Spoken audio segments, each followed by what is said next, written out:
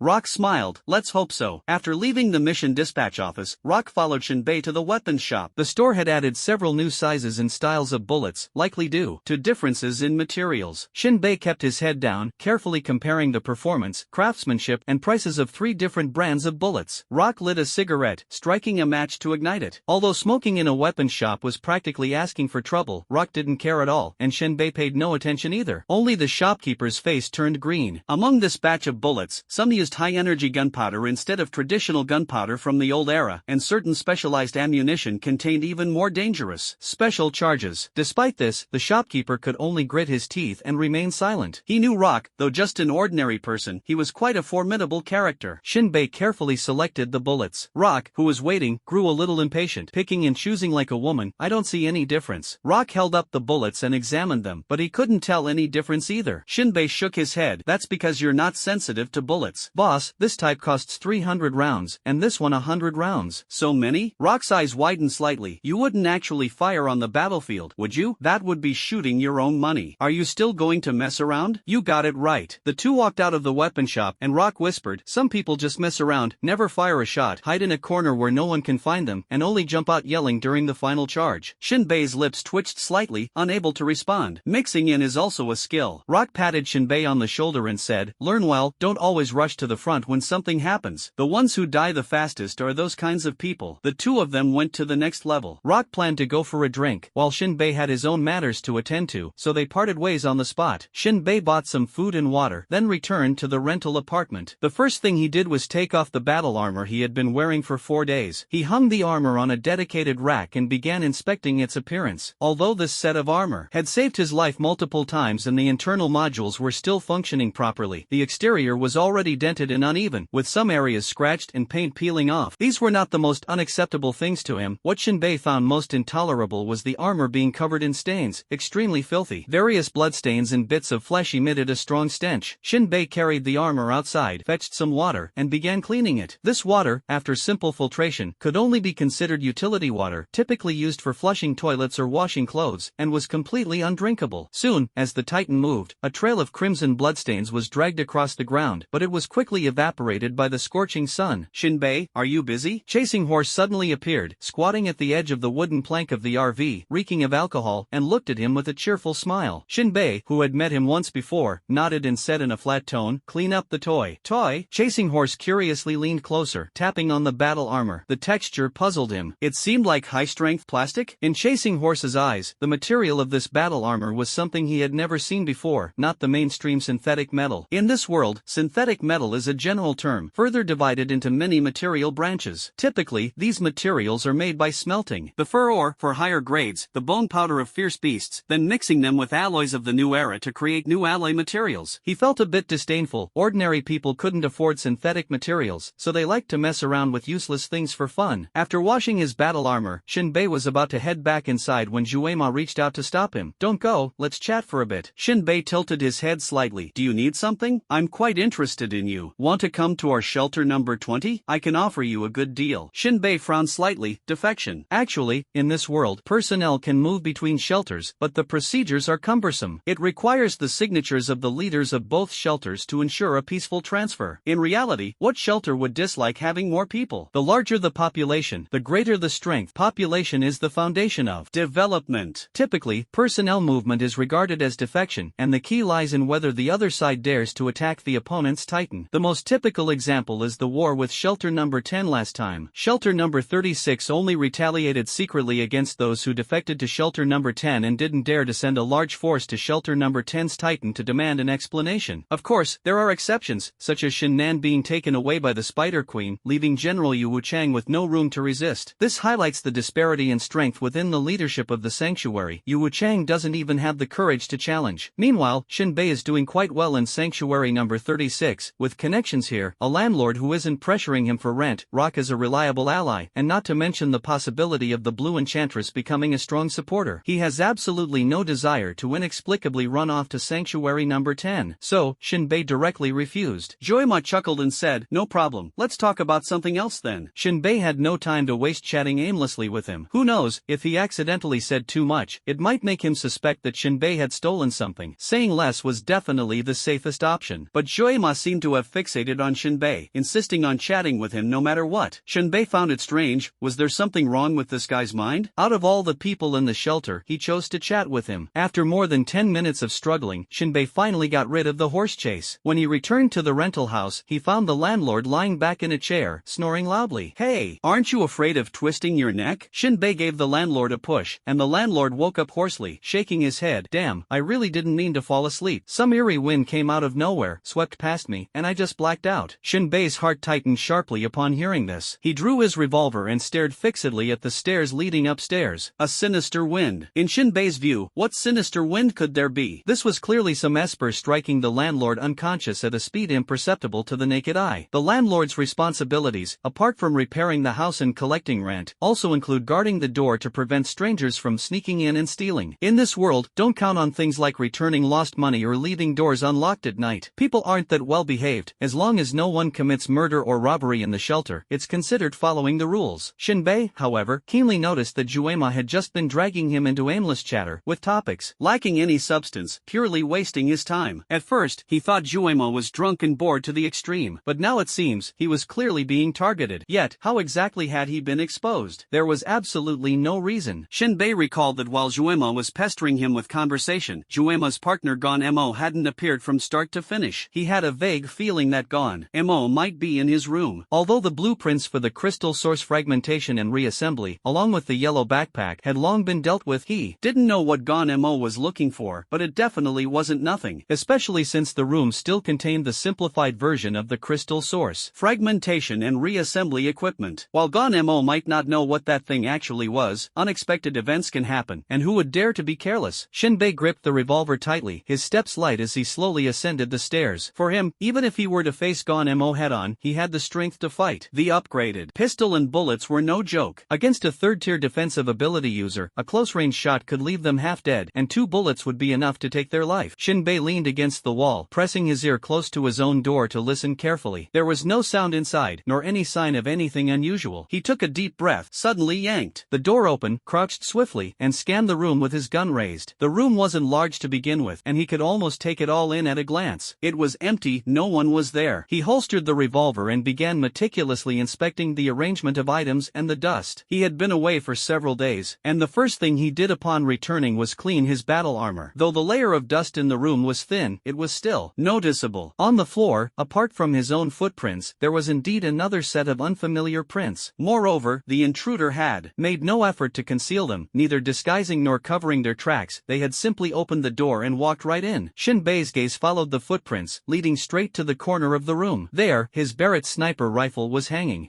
He immediately felt puzzled. In the entire room, none of the items showed any signs of being touched or searched. Gon Mo knocked out the landlord and sneaked into his room. Was it just to look at the sniper rifle? Shouldn't he have rummaged through the cabinets for a backpack? At the very least, he should have checked the crystal source fragmentation and reassembly device, right? But there were no fingerprints on it. This abnormal behavior left Shinbei completely baffled. He took down the sniper rifle, and a thought arose in his mind. Could it be that he tampered with my sniper rifle? His gaze focused on the sniper rifle. If the gun had been tampered with, the system information should provide a prompt. Sure enough, information about the sniper rifle popped up. Sniper rifle LV4, 120/100. Modified Barrett M95, range 1300 meters, 5 bullets, strong lethality, 20% improvement in moving shooting accuracy, 20% improvement in blind shooting accuracy, 20% enhancement in silencing effect, 20% reduction in recoil. Apart from changes in experience points, all other information remained untouched. Seems like nothing was tampered with. Shinbei grew even more puzzled. What exactly did Gon Mo come in here for? He pulled the bolt, and a bullet whoosh popped out. Shinbei frowned. Logically, the chamber should be empty to avoid accidental discharge. Only during combat would the bolt be pulled to load a bullet into the chamber. Now that a bullet has popped out, it means someone has pulled the bolt. Why did he pull the bolt? He looked at the bullet that had fallen to the ground in confusion, bent down to pick it up, and prepared to reload it into the magazine. At that moment, a lightning-fast thought flashed through his mind. His pupils suddenly contracted, and his expression turned grave. It's over. I forgot a fatal detail. Shinbei finally understood why Gon Mo pulled the bolt. He was checking the bullets. His bullets were completely different from those used by ordinary people, featuring unique markings. Back in the ruins of the city, during the battlefield of the rebellion at Shelter 20, he had fired many bullets, and the scene must have left behind shell casings with those markings. A simple comparison would confirm that the bullets came from him. At that time, everyone on the battlefield had perished, not a single survivor, except for him. So, whose hands did the backpack fall into? To Gon Mo, the answer was obvious. However, all these deductions must be based on one accurate premise: chasing horse, and Gon Mo must have correctly identified him to pin down the evidence. Otherwise, there were plenty of people in Shelter 36 using sniper rifles. If they infiltrated and searched one by one, it would eventually cause a commotion. Strange, how exactly did they pinpoint me? Shinbei was filled with doubt. Upgrade. Shinbei paced back and forth in the room, trying to stand in Juema and Gon Mo's shoes, reasoning how to complete the chain of evidence. After a moment, he suddenly remembered. After the beast tide ended, he and the landlord teamed up to shoot those scattered ferocious beasts, earning quite a bit of money. Even the blue enchantress noticed that he was deliberately missing his shots to win money. So, as long as Juema and Gon Mo made some inquiries about who had the best marksmanship in Shelter 36, they would naturally find his name. Shinbei twisted his neck and muttered to himself, "My only oversight was the shell casings left behind on the battlefield. Truly a fatal flaw." But the strange thing is, why didn't they take this opportunity to search for the blueprints? It's really odd. Shinbei vaguely felt that they were not interested in the crystal source fragmentation and reassembly device at all. After all, the simplified version of the device was blatantly placed in the room, yet they hadn't even touched it. It seemed they were looking for something else. However, Shinbei had no time to delve into what exactly they were searching for. Now, he was being watched by Juema and Gon-mo. There was only one thought in his mind: how to get rid of these two tails. The only solution to the problem could be summed up in one word: kill. If one comes, kill one; if two come, kill them both. The only thing that made Shinbei feel slightly at ease was that within the shelter, not to mention outsiders like Juema and Gon-mo, even the locals dared not openly and blatantly commit murder. If they really dared to act recklessly, it would be tantamount to slapping General Yu Wuchang in the face. At that point, without him having to take action personally, Juema and Gon-mo would be sentenced to death by General Yu Wuchang. There's still time to prepare. Upgrade all the equipment, such as battle armor and firearms, that can be upgraded. Then find an opportunity to deal with the two of them in the wilderness. At this moment, Shinbei was not flustered at all. Instead, a restless desire surged within him, a burning thirst for slaughter. At the same time, he was curious. Since they weren't looking for the blueprints for the crystal source's fragmentation and reassembly, what exactly were they searching for? Had he forgotten something important? Shinbei's gaze fell on the battle armor that had already been cleaned. Though it was pitted and severely chipped, he firmly believed that once upgraded, the armor would be as good as new. Upgrade the battle armor. Facing the situation of being targeted by Juema and Ganmo, Shinbei had only one option: kill. And the confidence to kill came precisely from his equipment. Although he couldn't smash the heavens and earth like the superhumans, Shinbei's advantage lay in precise shooting. This is a contest between technology and supernatural abilities. He must seize every minute and second to upgrade all the equipment that can be upgraded one by one. First is the battle armor. Power Armor LV4 160/5000. This practical battle armor enhances running speed, defense, and mental connection reaction speed. Each crystal core can sustain the high-speed operation of the armor for 10 minutes. The armor can change its color according to the environment, making it better at concealing itself. When Shinbei read the information, he discovered that the text had been significantly revised. Originally, a single crystal core could only sustain 5 minutes, but now, after the upgrade, it can last for 10 minutes, indicating that the efficiency of the crystal core has been greatly improved with the upgrade of the power module. More importantly, the appearance has been upgraded. The current battle armor has completely transformed into a camouflage suit that can blend into various environments. This is extremely important for protection during combat in complex wilderness terrains. Recalling the last battle at Shelter Number 10, being targeted by a firearm specialized ability user and shot in the head was most likely due to the armor's overly conspicuous color, which failed to blend into the environment and exposed the position. Now, with the upgraded armor, this problem has been completely resolved. Next, Shinbei began upgrading the sniper rifle. Sniper Rifle LV5 20/200. Modified Barrett M95, range of 1,400 meters, 5-round magazine, extremely powerful. Shooting accuracy improved by 30%, blind shooting accuracy improved by 30%, silencing effect improved by 30%, recoil reduced by 30%. The barrel can be used normally, and sand blockage no longer affects performance. The basic attributes of this sniper rifle haven't changed much, only the data has been enhanced, but it has gained an extremely important feature: ignoring sand blockage. Previously, when using this gun, even on the battlefield, one had to be cautious about sand entering the barrel. Last time, after falling from the 6th floor and running, Shinbei still took time to clean the barrel to avoid a chamber explosion. Now, with this upgrade, even rolling in a mud pit and pulling out the gun to shoot is completely stress-free. This upgrade is simply too practical. Shinbei couldn't help but feel a surge of joy. Then, he took out the revolver. He hadn't used this revolver much, but he had fired a few close-range shots on the battlefield last time. The upgrade experience should be sufficient. His eyes scanned the information on the screen. Revolver LV3 37/30. 5 bullets, the cylinder axis is slightly stuck, rifling is intact, lethality slightly improved, ammo capacity +1, recoil reduced by 20%. Only by continuously upgrading can the superhumans stand a chance. Revolver LV4 7/50. 5 bullets, intact rifling, enhanced lethality, ammo capacity +1, recoil reduced by 30%. Consecutive fire damage increases. Shinbei was stunned. Originally, this revolver had a negative attribute of jamming, but after this upgrade, it completely disappeared. This is already a brand new handgun without any mechanical faults. Even more impressive, the newly added entries are even more domineering. If in a combo state, the damage caused by the bullets can even increase. This is absolutely a fatal blow for breaking through the defenses of superhumans at close range. Fierce, truly fierce. After the 3 main combat readiness equipment upgrades were all completed, Shinbei instead fell into deep thought. After the last battlefield competition, he had thought that firearm levels and the ranks of ability users were proportional. But during the confrontation with Mao Boer, even though it was a level 3 revolver, the bullet nearly grazed Mao Boer's jawline, yet it didn't blow his head apart, only shattered his chin. You should know, that was a level 3 revolver paired with high explosives and crystal core powder mix to create level 3 bullets. From this, it seems that relying solely on level comparison for superhumans is absolutely unreliable. To shatter the defense of a level 3 superhuman, the firearm and bullets must surpass the level or even cross tiers to be considered qualified. And that's just qualified. If you want excellence, you'll need to put in even more effort and refinement. However, with Shinbei's current strength, being able to confront a third-tier ability user as an ordinary person is already an extremely remarkable achievement. This is also the reason for Blue Enchantress's astonishment. Next, Shinbei began working on upgrading the crystal core fragmentation and reassembly equipment. Currently, the equipment is still relatively large, has low production efficiency, and requires significant financial investment for maintenance. Shinbei held 9 intermediate crystal source cores in his hand, with a total of less than 30. He kept one as a backup and consumed all the others. While others used their mission rewards to feast and indulge, Shinbei poured his money into this bottomless pit of equipment. The equipment started up, and the experience points kept jumping. Experience +1. Shinbei blocked the message, took out the produced crystal core fragments, mixed them with gunpowder, and then sealed them inside the bullets. 1 bullet, 2 bullets, 3 pieces. After working for a while, Shinbei checked the equipment status. Crystal Source Reorganization Equipment LV2, 25/20ths. A rudimentary low-spec version of the Crystal Source Reorganization Equipment, with very low production capacity, efficiency, and qualification rate, and high energy consumption.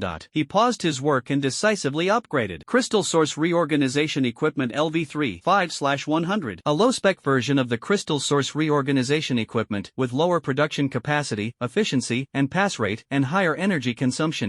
The entry content only changed slightly, from low to lower, which can be considered a small improvement. However, Shinbei is not in a hurry. As long as he can leave Shelter 36, Juema and Gon Mo can only be anxious but dare not act rashly. Slowly produce, depleting all crystal source cores while completing the modification of all bullets. Some crystal source cores are reserved for the cluster firepower disc. Exactly. By the way, I still need to buy some high explosive gunpowder. Thinking of this, Shinbei suddenly realized a critical issue. What about the casing for the cluster fire frisbee bomb? Custom made? 1 or 2 wouldn't be a problem. It could be easily handled by the weapon shop owner. But upgrading the cluster fire frisbee with a large number of bombs could easily arouse suspicion at the research institute. Having learned from past lessons, Shinbei is now exceptionally cautious. Enduring and developing is the key. Exposing your identity too early is no different from courting death. My head hurts. Shinbei rubbed his temples and consoled himself. There's always a way out. I'll deal with it later. He continued modifying the bullet gunpowder while also engraving patterns to upgrade the bullet's level. Night fell, and Shinbei had a fruitful harvest. Carving level 3 bullets had become routine, but this time he actually succeeded in carving a level 5 sniper bullet. In the palm of his hand lay the long-awaited level 5 bullet, finally born in his hands. In an instant, information about this bullet flashed from the corner of his eye. Rifle bullet LV5 0/300. Disposable item. This bullet is imbued with mysterious energy, increasing its range by 500 meters, significantly enhancing its lethality, and greatly improving its accuracy. It also possesses formidable armor-piercing capabilities. If needed, the trajectory of this bullet can be adjusted. Shinbei tilted his head, full of confusion. It seems, something's not quite right. Something's wrong. Shinbei immediately noticed the anomaly in this newly crafted level 5 bullet. The text description below is identical to the level 5 bullet found earlier in the weapon shop. However, the difference lies in the bullet's grade. Shinbei clearly remembers that the suffix for level 5 bullets created by the ability user is max level, but the one in his hand can actually still be upgraded? Does this mean that level 6 and level 7 bullets exist? Shinbei gasped. Could it be that my understanding and manipulation of the bullet patterns have already surpassed that mysterious ability user? This is truly exciting, beyond measure, Shinbei thought to himself. Although he couldn't awaken any superpowers, in terms of combat skills and comprehension, he was definitely not inferior to anyone. If not for being in a world of famine, in a place similar to Earth, Shinbei, with his courage and strategy, could have carved out a bloody path with a sniper rifle. However, the unpredictability of the superpowered individuals forced him to tread carefully. Setting aside superpowers, Shinbei felt that in other aspects, while he might not be far ahead, he was definitely not rigid or inflexible. So, I am standing on the shoulders of giants. Shinbei gently exhaled. This bullet has immense potential. But when he glanced at the bullet, he found there was no empty space left to carve patterns. Where exactly is that potential hidden? This question is quite vexing. At dawn, Shinbei resumed resumed his work. The first task was to upgrade the crystal source core restructuring device. It had been upgraded once yesterday, but due to the appearance of level 5 bullets, he temporarily set it aside. Now, as he reviewed the information, Shinbei was momentarily stunned. Crystal source recombination device LV3, 880/100. A low-end version of the crystal source recombination device, with low production capacity, low efficiency, low pass rate, and high energy consumption. The crystal source core has been completely consumed, gaining 880 experience points. Without hesitation, upgrade directly. Crystal source reorganization equipment LV4, 780/300. A low-end version of the crystal source reorganization equipment with low production capacity, low efficiency, low pass rate, and high energy consumption.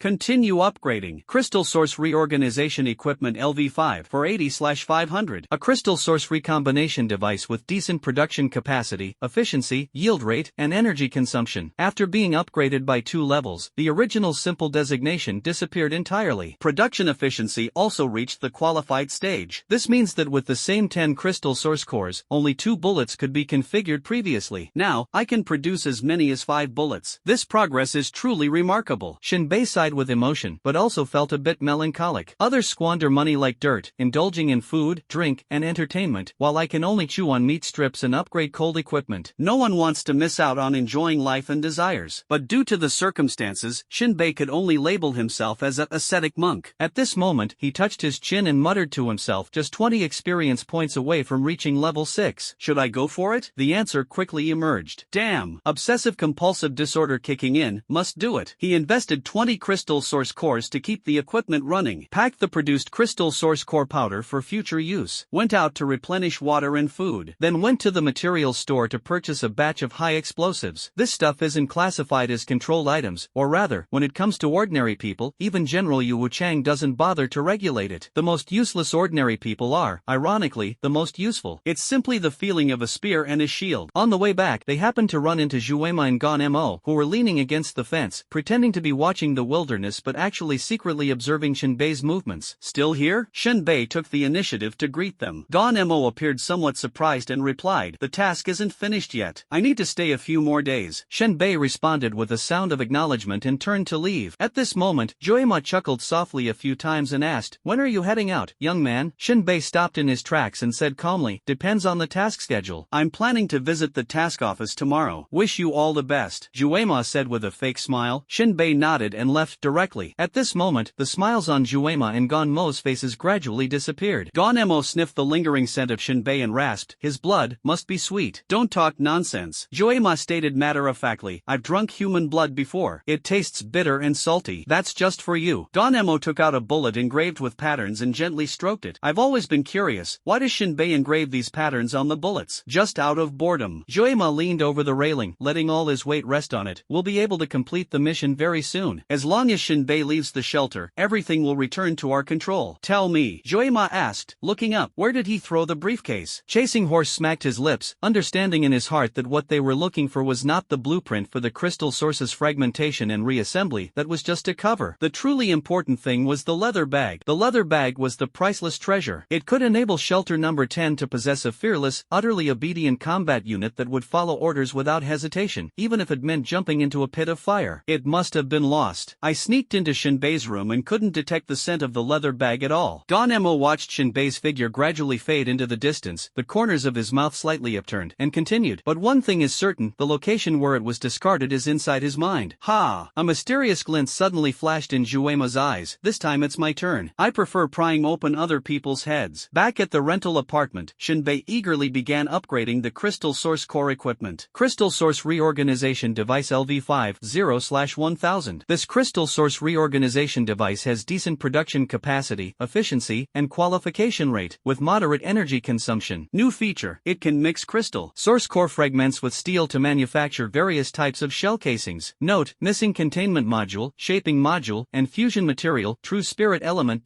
Shinbei was stunned. Wait a minute, what exactly is this upgrade about? The crystal core and steel can be made into shell casings? His jaw almost dropped to the ground, his face full of astonishment. He hadn't expected that after the upgrade, this equipment would gain a new function. It instantly solved the problem of cluster firepower disc-shaped shells. At the same time, Shinbei suddenly thought of the level 6 bullets, and his heart was secretly shocked. Could it be that level 6 bullets are engraved using this type of shell casing? In a moment of dazed thoughts, he suddenly understood. The Ronchi module and shaping module are easier to comprehend. They should use high-temperature fusion to shape the shell casing. The key is, what exactly is this true spirit element? Shinbei had never heard of this thing before. Perhaps the original owner's memory knew about it, but it had already been lost. However, he vaguely felt that the term true spirit was by no means an ordinary matter and seemed difficult to deal with. But Shinbei did not feel the slightest bit of discouragement or frustration. As long as he could collect true spirit elements, he could produce shell casings for ammunition, and the cluster firepower disc would also achieve a leapfrog upgrade. His heart surged with excitement, but now was not the time to overthink. First, he had to take down Juema and Gon Mo. Shinbei put on his battle armor, packed the food he had bought into his backpack, and organized his water supply. Food wasn't an issue. The wasteland was rich with prey. As long as one had the skills to hunt ferocious beasts, the water supply was sufficient to sustain him for 10 days of extreme survival in the wasteland. That should be enough. He tightened the backpack's chain and turned to carefully inspect his firearms. The most abundant level 3 bullets were placed at the back of the backpack, while 5 level 4 bullets were tucked into his left waist. These level 4 bullets were more lethal compared to the level 3 ones. One more thing, the bullet doesn't need to be lodged in the body of the ability user. As long as it hits, it will produce a shock effect, making it more convenient to use. The only level 5 bullet is also tucked into the left waist, ready for use at any time. At this moment, Shinbei has already entered a pre-battle state, preparing to leave the shelter tonight. He knows that Juema and Gon Mo will definitely find ways to pursue him. Let's have a rally. He shook the crystal core in the bag, glanced at the battle armor, and a confident smile appeared at the corner of his mouth. Then, he quietly waited for nightfall. A few hours later, in the early hours of the morning, Shinbei slowly opened his eyes from rest and packed the crystal source fragmentation and reassembly device onto his battle armor. This device could no longer be left in the rental apartment. It was too unsafe. He took this opportunity to quickly relocate it. Shinbei lifted the window, leapt lightly, and landed steadily on the wasteland. He walked under the moonlight, his steps unhurried, heading in the direction of the firepower disc. The battle was about to begin. At dawn, 2 figures left Shelter 36. They were Juema and Ganmo. For them, Shinbei had agreed last night to carry out the mission today, but in reality, it seemed he had quietly left last night. Juema and Ganmo no longer hid their intentions and directly revealed their plans, starting the pursuit. Gon Mo sniffed the air, adjusting his direction from 9 o'clock to 10 o'clock. Their figures gradually turned into black dots on the wasteland. The scorching sun mercilessly baked the desolate land. The sky appeared a murky gray-blue, with the sun hanging high like a fireball, its dazzling rays carrying an unbearable heat. The air was filled with dust and sand. When the wind blew, it stirred up waves of yellow-brown dirt, as if ancient ghosts were wandering in the wilderness. Juema and Ganmo moved at a pace that was neither too fast nor too slow, conserving energy while maintaining maximum forward speed. A few hours later, Juema lifted the face hidden beneath the hood, faintly making out the undulating mountains in the distance. The mountain is not high, at most just some rocky hills. The hilltop has no snow, nor any visible plants, only a few withered trees halfway up, stretching their gnarled branches in the cold wind. His heavy military boots stepped onto the hilltop, and the light brown exposed rocks, unable to bear the heavy pressure, emitted a groaning crackling sound. A clearly mutated blade of grass stubbornly emerged from a crack in the rock, swiftly pressing its leaves against the military boots. In a manner uncharacteristic of plants, with the sharp and tough serrated edges of the leaves continuously cutting at the boots. The seemingly tender blades of grass emitted a harsh sound against the rough rubber surface of the military boots, leaving streaks of white marks. With a light step, Juema crushed the fierce little grass into several pieces under his military boot. Then, he took a big step forward and stood at the edge of the mountain peak. Gazing into the distance, Juema shrugged and said to Gon Mo, "Are you sure he stayed here last night?" "There's nothing here." Gon Mo sniffed the air and pointed into the distance. "I can still feel the heat of the fire." Juema looked in the direction he pointed. About 500 meters away, there was a pile of charred wood ash. "Damn it. Seems like that's it." Juema's lips curved slightly. The two walked to the fire pit that had long since cooled. Gon Mo took a deep breath, turned around, and stepped toward the northwest. Juema kicked a piece of wood ash into the air, sending black dust scattering with the wind, like some evil spirit startled into fleeing. He casually broke off a tree branch, held it in his mouth, and revealed a sly smile as he strode forward in pursuit. Juema and Gon Mo stopped in their tracks. In front lies the corpse of a ferocious beast, a manticore. Buzz. This ferocious beast has a massive body, featuring a scorpion's tail and venomous stinger, a lion's torso and sharp claws, and a head that combines insect-like compound eyes and a pointed mouthpart. Its skin is mottled, with interwoven shades of green and purple. It is by no means a docile creature and will actively attack humans upon sight. The corpse was riddled with bullet holes, as if it had been shredded by a high-speed machine gun. Chasing Horse saw the scene and couldn't help but sneer. "Shinbei's work, huh? That marksmanship is absolutely terrible." Gon Mo was also somewhat surprised. Although the ferocious beast was fierce, it was nothing more than a sham. As long as an ordinary person has enough firepower, a single headshot can take care of it. But Shinbei fired more than 10 shots to bring it down. Gonemo frowned and asked in confusion, could it be that Shinbei is just putting on a show? The people from Shelter 36 said he's lost quite a bit of money before. Joyma spat out the thoroughly chewed tree branch, that's losing money. Sometimes Shinbei misses the ferocious beasts and loses money too, which shows his shooting is quite erratic. Gonemo let out a long breath. This guy is no ordinary person. His tactical skills are quite high, like a domesticated wild wolf that refuses to submit. Joyma responded with a cold sneer. Gonemo continued, let's go. There was a shooting here, and we didn't hear any sound, which means Shinbei is still far away. The two stepped over the scorpion lion's corpse and continued forward. Chasing Horse kicked the scorpion lion away again and spat. What a troublesome creature. Why don't you just let me crack open your skull honestly? Gonemo made a turn, almost a 90-degree bend heading north. Strange, where is he going? Gonemo stopped and continued sniffing the air. Chasing Horse didn't care. Whatever, his shooting is erratic, and so is he. I suspect he's going in circles, Gonemo said with a hint of speculation. At this moment, Shinbei was moving steadily across the vast wilderness. Last night, he had returned to the city hidden within the ruins of the cluster firepower disk and incidentally stashed the crystal source fragmentation and reassembly equipment there. Didn't stay long, immediately left, and re-entered the wilderness. The current battle armor provides more stable control over steps, allowing precise execution of actions within 2 steps, without the slightest error. Shinbei was almost passively walking inside the battle armor. The energy required for walking and running is completely different. A core crystal source can sustain for about 2 hours. Therefore, Shinbei hardly expended much physical energy. His modified rifle weighed heavily on his shoulder, giving Shinbei a sense of reassurance. In this boundless, complex terrain, he was set to engage in a contest with the pursuing Ma and Gonemo group behind him. This contest relied on patience, and perhaps a bit of luck. After all, even a third-tier Malboor had nearly killed him before. Now, facing 2 third-tier ability users, though he wasn't clear about their exact defensive levels, he absolutely couldn't afford to be careless. Shinbei's strategy was to continuously wear down their patience and stamina. Thus, Shinbei maintained a steady pace. If he moved too fast, it might lead them to mistakenly think he had disappeared and stop pursuing. If he moved too slowly, it wouldn't achieve the goal of exhausting their stamina in the early stages and would, instead, put him at a disadvantage. In this vast world, danger and opportunity coexisted. Shinbei was an exceptionally patient animal, and he firmly believed that the initiative would eventually return to his hands. He had no doubt about it. 5 days passed in the blink of an eye. Shinbei walked tirelessly every day, moving for 2 hours and resting for half an hour, day and night. He advanced at a steady pace, maintaining about 10 kilometers per hour. Of course, his actual speed was far beyond 10 kilometers. He did this merely to mislead the 2 people behind him. At critical moments, even the slightest mistake could rewrite the outcome of the battle. Shinbei was well aware that the distance between them was gradually closing. It's about time for close combat. He wasn't sure exactly how long this about time would be. It all depended on his mood. After all, the initiative was now back in his hands. 30 kilometers away. Chasing Horse's face was covered in dust and frustration. He irritably set up a folding military pot, placed the standard rations inside, and added water. There was a switch at the bottom of the pot. With just one press, the high-temperature flame from the solid fuel could cook the food in 3 minutes. He and Gonemo ate a few bites hastily, growing angrier with each bite. 5 days. Chasing Horse's previously indifferent attitude had now been completely worn out, leaving him restless and agitated. That damned guy has been evading us for 5 days. Gonemo silently ate his food, chewing slowly and drinking water afterward, but only a few drops came out. He took a deep breath. Originally, we were the hunters, but now, he has become the hunter. Gonemo recalled the route from the past few days and realized he had gone in a big circle, like a blindfolded donkey grinding grain. If Shinbei really is an Esper, how terrifying that would be. He sighed. Damn, damn, damn. Chasing Horse stood up irritably, his stomping echoing loudly. He tilted his head back and roared angrily, damn you, Shinbei. If you've got guts, show yourself. Time passed bit by bit, and the night once again enveloped the land. Juema and Ganmo were nearing the brink of collapse. Although moving at night was not as smooth as during the day, they refused to give up, knowing that Shinbei couldn't have escaped far. He was nearby. For such a cunning prey, they would never give him a chance to catch his breath, especially since the time Shinbei had left them was running out. Their ammunition was depleted, and their water supply was nearly exhausted. If they couldn't find Shinbei for a confrontation soon, the consequences would be unimaginable. Another day and night passed. The night wind was chaotic and disordered. Ganmo was feeling the dampness on the ground and sniffed it. It was urine. He exclaimed with joy, the urine hasn't dried, Shinbei is nearby. Before he could finish speaking, Juema stared into the distant wilderness and suddenly shouted, watch out. Just as Ganmo was ecstatic over the urine traces and preparing to pinpoint Shinbei's location, location, Juema caught a fleeting flash of fire in the dark night in the distance. That flash disappeared in an instant. Juema immediately judged, it's a muzzle flash. Before the voice had faded, the tense Gon-mo reacted swiftly. He let out a loud shout and thrust his hands forward. An invisible force field barrier instantly unfolded, blocking in front of the two of them. In an instant, about a meter away from the two, a burst of firelight suddenly flared up. Juema stared at the flame that appeared out of thin air and discovered that it was actually a high-speed, spinning bullet. The bullet violently collided with Gon-mo's barrier, sparking dazzling flashes. The bullet, as if hitting an invisible wall, abruptly slowed down, and its tip began to deform intensely. Juema's expression turned somewhat peculiar, even showing a hint of surprise. After all, Gon-mo's force field barrier was a second-tier mystical ability. Through numerous tests, it had been proven that any bullet fired within 500 meters would be rendered ineffective upon hitting this barrier, shattering apart. But, what puzzled Juema the most was that the muzzle flashing with fire was nearly 1,300 meters away from the two of them. Crossing such a long distance, the bullet had not exploded. Moreover, the momentum of this bullet was extraordinarily massive, far exceeding the norm. The projectile had turned red-hot and glowing under high speed and intense friction, almost melting into a blob of molten iron. What kind of bullet is this? Juema let out a shocked neigh. Gon-mo remained silent, as he too had sensed the extraordinary nature of this bullet. He increased the output of the barrier's energy, striving to resist the bullet's kinetic force. Yet in the end, under their wide-eyed astonishment, the bullet still went puff as it pierced through the invisible barrier, transforming into a scorching stream of molten metal that roared toward Juema's chest. Although the stream of molten metal had significantly slowed, its momentum was fierce, and its heat was extreme, still capable of easily penetrating thin steel plates. The bullet's brief obstruction granted Juema precious reaction time. In an instant, his eyes flashed with a vivid red light, and with a furious roar, a blazing storm of flames erupted around him. By now, the bullet was no longer streamlined but had completely turned into a molten chunk of metal. As the stream of molten metal surged into the searing windstorm, it was immediately caught, deflected, and scattered by the violent whirlwind. A large spray of molten metal droplets brushed past, falling onto the wilderness, causing wisps of smoke to rise from the ground. The fiery windstorm spun rapidly for dozens of cycles before suddenly expanding outward, igniting everything flammable within a 10-meter radius of Juema. Only then did the muffled thunder of the sniper rifle's shot faintly reach them. A bead of cold sweat slid down Juema's forehead. Obviously, this shot was aimed directly at his heart. If it were an ordinary bullet, he wouldn't care much. Though he would be injured, there would be no risk of fatality. But this gun's power far exceeded that of a typical sniper rifle, comparable to an anti-material rifle. If hit, it might pierce through half of his chest. Chasing Horse grew increasingly alarmed the more he thought about it. It seemed he had indeed underestimated Shinbei. But no matter how hard he tried, he couldn't figure out what Shinbei had done to his sniper rifle to make its power so immense. A surge of anger ignited in his heart, and flames suddenly erupted from his legs. With one step forward, a fierce wave of fiery energy burst from his body, creating a storm-like effect within a radius of over 10 meters, kicking up flying sand and stones everywhere as he charged forward. You little brat, courting death. Watching Chasing Horse's furious figure constantly changing his charging route, drawing an S-shaped trajectory that was unpredictable and elusive, Gon-mo also began to sprint. In his view, the distance between the two sides was only a kilometer. How could an ordinary person possibly outrun an ability user? This was why Shinbei had pulled away early. When running in the wilderness, if they started at the same time, he could easily leave Shinbei far behind. Victory was within reach. After firing this shot, Shinbei felt confident. Gon-mo was a mysterious type ability user, skilled in tracking and support. Juema was combat-oriented, specializing in fire. Now, he had figured out their cards. Using the cover of night, Shinbei moved stealthily like a nimble black cat at a speed of about 20 kilometers per hour. He had no intention of engaging them directly now but continued to drag them along, driving them to madness. Shinbei was betting that these seemingly privileged ability users couldn't endure the pain, fatigue, hunger, and filth of the wilderness as well as he, an ordinary person, could. To deal with two third-tier ability users simultaneously, patience was the only way. After all, Malbor had left him with too deep a psychological shadow. Without the aid of the Blue Enchantress, he would be the one to die. The night would eventually pass. By daytime, Shinbei would accelerate, continuously consuming the crystal core to boost the armor's speed to 40 kilometers per hour.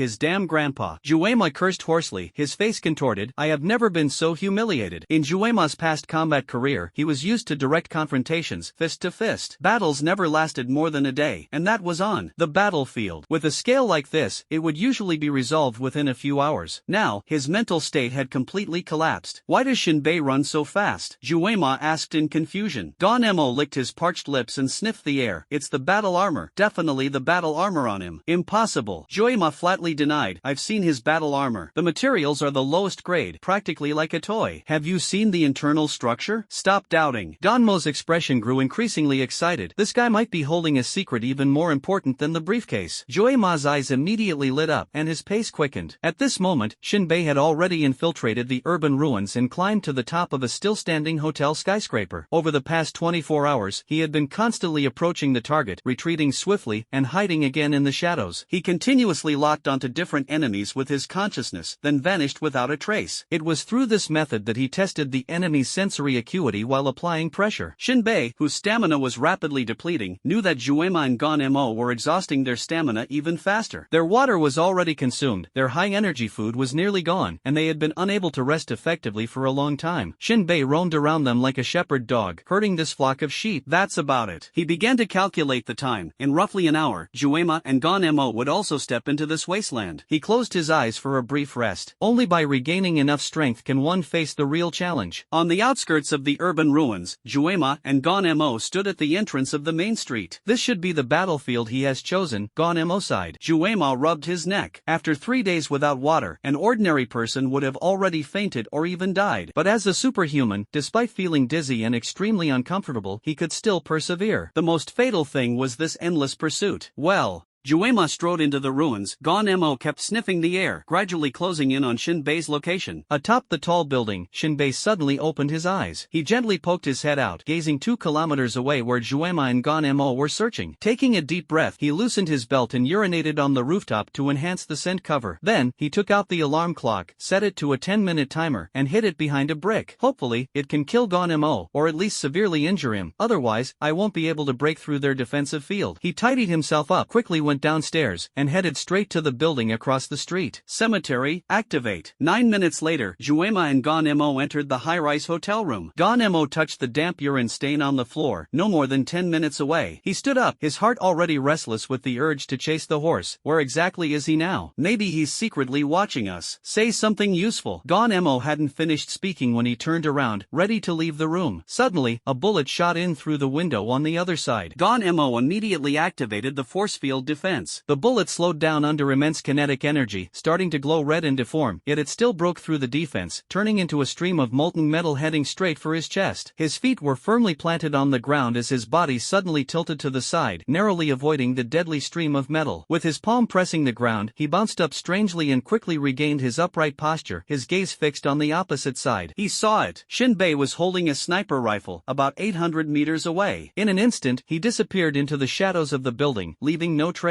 At this moment, the last ray of light disappeared beyond the horizon, and the desolate city was completely engulfed in darkness. Ganmo, utterly exhausted, finally relaxed upon seeing Shinbei, even feeling the urge to take a good rest. It was as if he had just gone through a fierce battle, utterly drained in both body and mind. But the problem was, over the past few days, he hadn't managed to catch even the slightest flaw in the enemy. He sat on the ground, panting, trying to regain his strength. Juema, it's your turn. Leave it too. Before Juema could finish his sentence, a sudden crack came from the brick seam in the corner. The two exchanged a glance, their faces full of confusion. What is this thing? The next second, boom! A deafening explosion shattered the silence, and flames instantly illuminated every corner around them. Go! The explosion's shockwave struck the surroundings like an invisible wall, shattering windows everywhere. Ganmo tried to stand up but couldn't react in time, unable to sustain the defensive force field. The shockwave violently flung him away, and amidst the debris of stones and bricks, he fell from the building, crashing heavily onto the ground, his fate uncertain. Juema immediately hid behind the wall, and though buried under rubble, he remained unharmed. He quickly climbed out, eagerly searching for Ganmo, only to find that he had fallen from the building. Juema wasn't worried, though. A fall from this height wouldn't be fatal, at most causing serious injuries. As long as they could return to the shelter, such injuries were nothing. A few days would be enough to heal completely. Without a moment's hesitation, Juema got up, leaped off the tall building, and dashed down the street ahead, heading straight for Shinbei. He was convinced that Shinbei couldn't have gotten far. At this moment, he was driven nearly insane by Shinbei's torment. The physical hunger and thirst, combined with the mental agitation and unease, were pushing him to end this battle as quickly as possible and return to the shelter to enjoy a comfortable life. He even began to resent the wilderness environment. All of this was the result of Shinbei's relentless psychological pressure and torment. Right now, he completely ignored his surroundings, focused solely on capturing Shinbei and cracking open his skull. The extreme agitation made his eyes burn like fire, his teeth clenched tightly, especially Especially infuriating was the bomb Shinbei had set, which exploded just as the two of them passed by. No, to be precise, the bomb's timing had originally been off, but Shinbei had used a single shot to delay him, cleverly making up for the missed timing. This cunning calculation only fueled Juema's rage further. Reason completely vanished, leaving only the desire for slaughter. Before he had even run halfway, just as he leaped over the pile of trash by the street, he failed to notice the disturbance there. If he had retained even a shred of reason, he would have noticed traces of the trash pile being moved. At the very moment he brushed past it, suddenly, with a crash, a fingertip-sized piece of concrete debris rolled down from the waste in garbage. Chasing Horse abruptly stopped in his tracks and turned his head, only to see a figure rising from the trash pile. That person raised a revolver with one hand. Chasing Horse's eyes suddenly widened in shock. It was none other than Shinbei. He never would have imagined that not only had Shinbei not fled, but he had instead stealthily doubled back and ambushed him on his inevitable path. This guy, is he even still human? At that very moment, Juema saw Shinbei's cold face and his deep, resolute eyes as he decisively pulled the trigger. A burst of blazing fire erupted from the muzzle. In that instant, Juema's mind entered a state of extreme tension yet extraordinary calm. He could almost see the spinning bullet head, its fiery trajectory flickering faintly as it tore through the air at high speed, before vanishing above his line of sight, right between the eyebrows. Juema even had time for this thought to surface, but unfortunately, the speed of his consciousness lagged far behind his body's reaction. At such close range, Juema had no ability to dodge. The bullet pierced through his forehead, exited the back of his skull, and the immense kinetic energy blew off his skull cap, causing blood to cascade down like a waterfall. Chasing Horse seemed unwilling to believe that he would die at the hands of an ordinary person. That ruggedly designed revolver, could it really be lethal? Even though he considered his defense to have reached the second tier, this ordinary person was truly bold, with an even deeper scheming mind. Gon Mo was right. If he were an ability user, he might even dare to kill mutants, wouldn't he? The air was filled with the smell of burning. Should I eat now? No, I should sleep first. Chasing Horse's scattered brain cells were thinking chaotically. He remained standing, maintaining a straight posture. Apart from the chill at the back of his head, he felt like he was dreaming. Yes, these past few days had been too exhausting, so much so that he was starting to question life. Tap, tap. Footsteps drew closer. Chasing Horse saw Shinbei walking step by step in the gradually dimming field of vision. Then, a pair of gray, mud-covered hands rested on his shoulders, and a cold yet liberating voice reached his ears. May there be no famine in hell. No, this is a blessing of death. Chasing Horse didn't want to hear it, but he couldn't resist the push of his body, slowly falling backward. He stared blankly at the night sky, his right hand slowly reaching out, as if searching for something.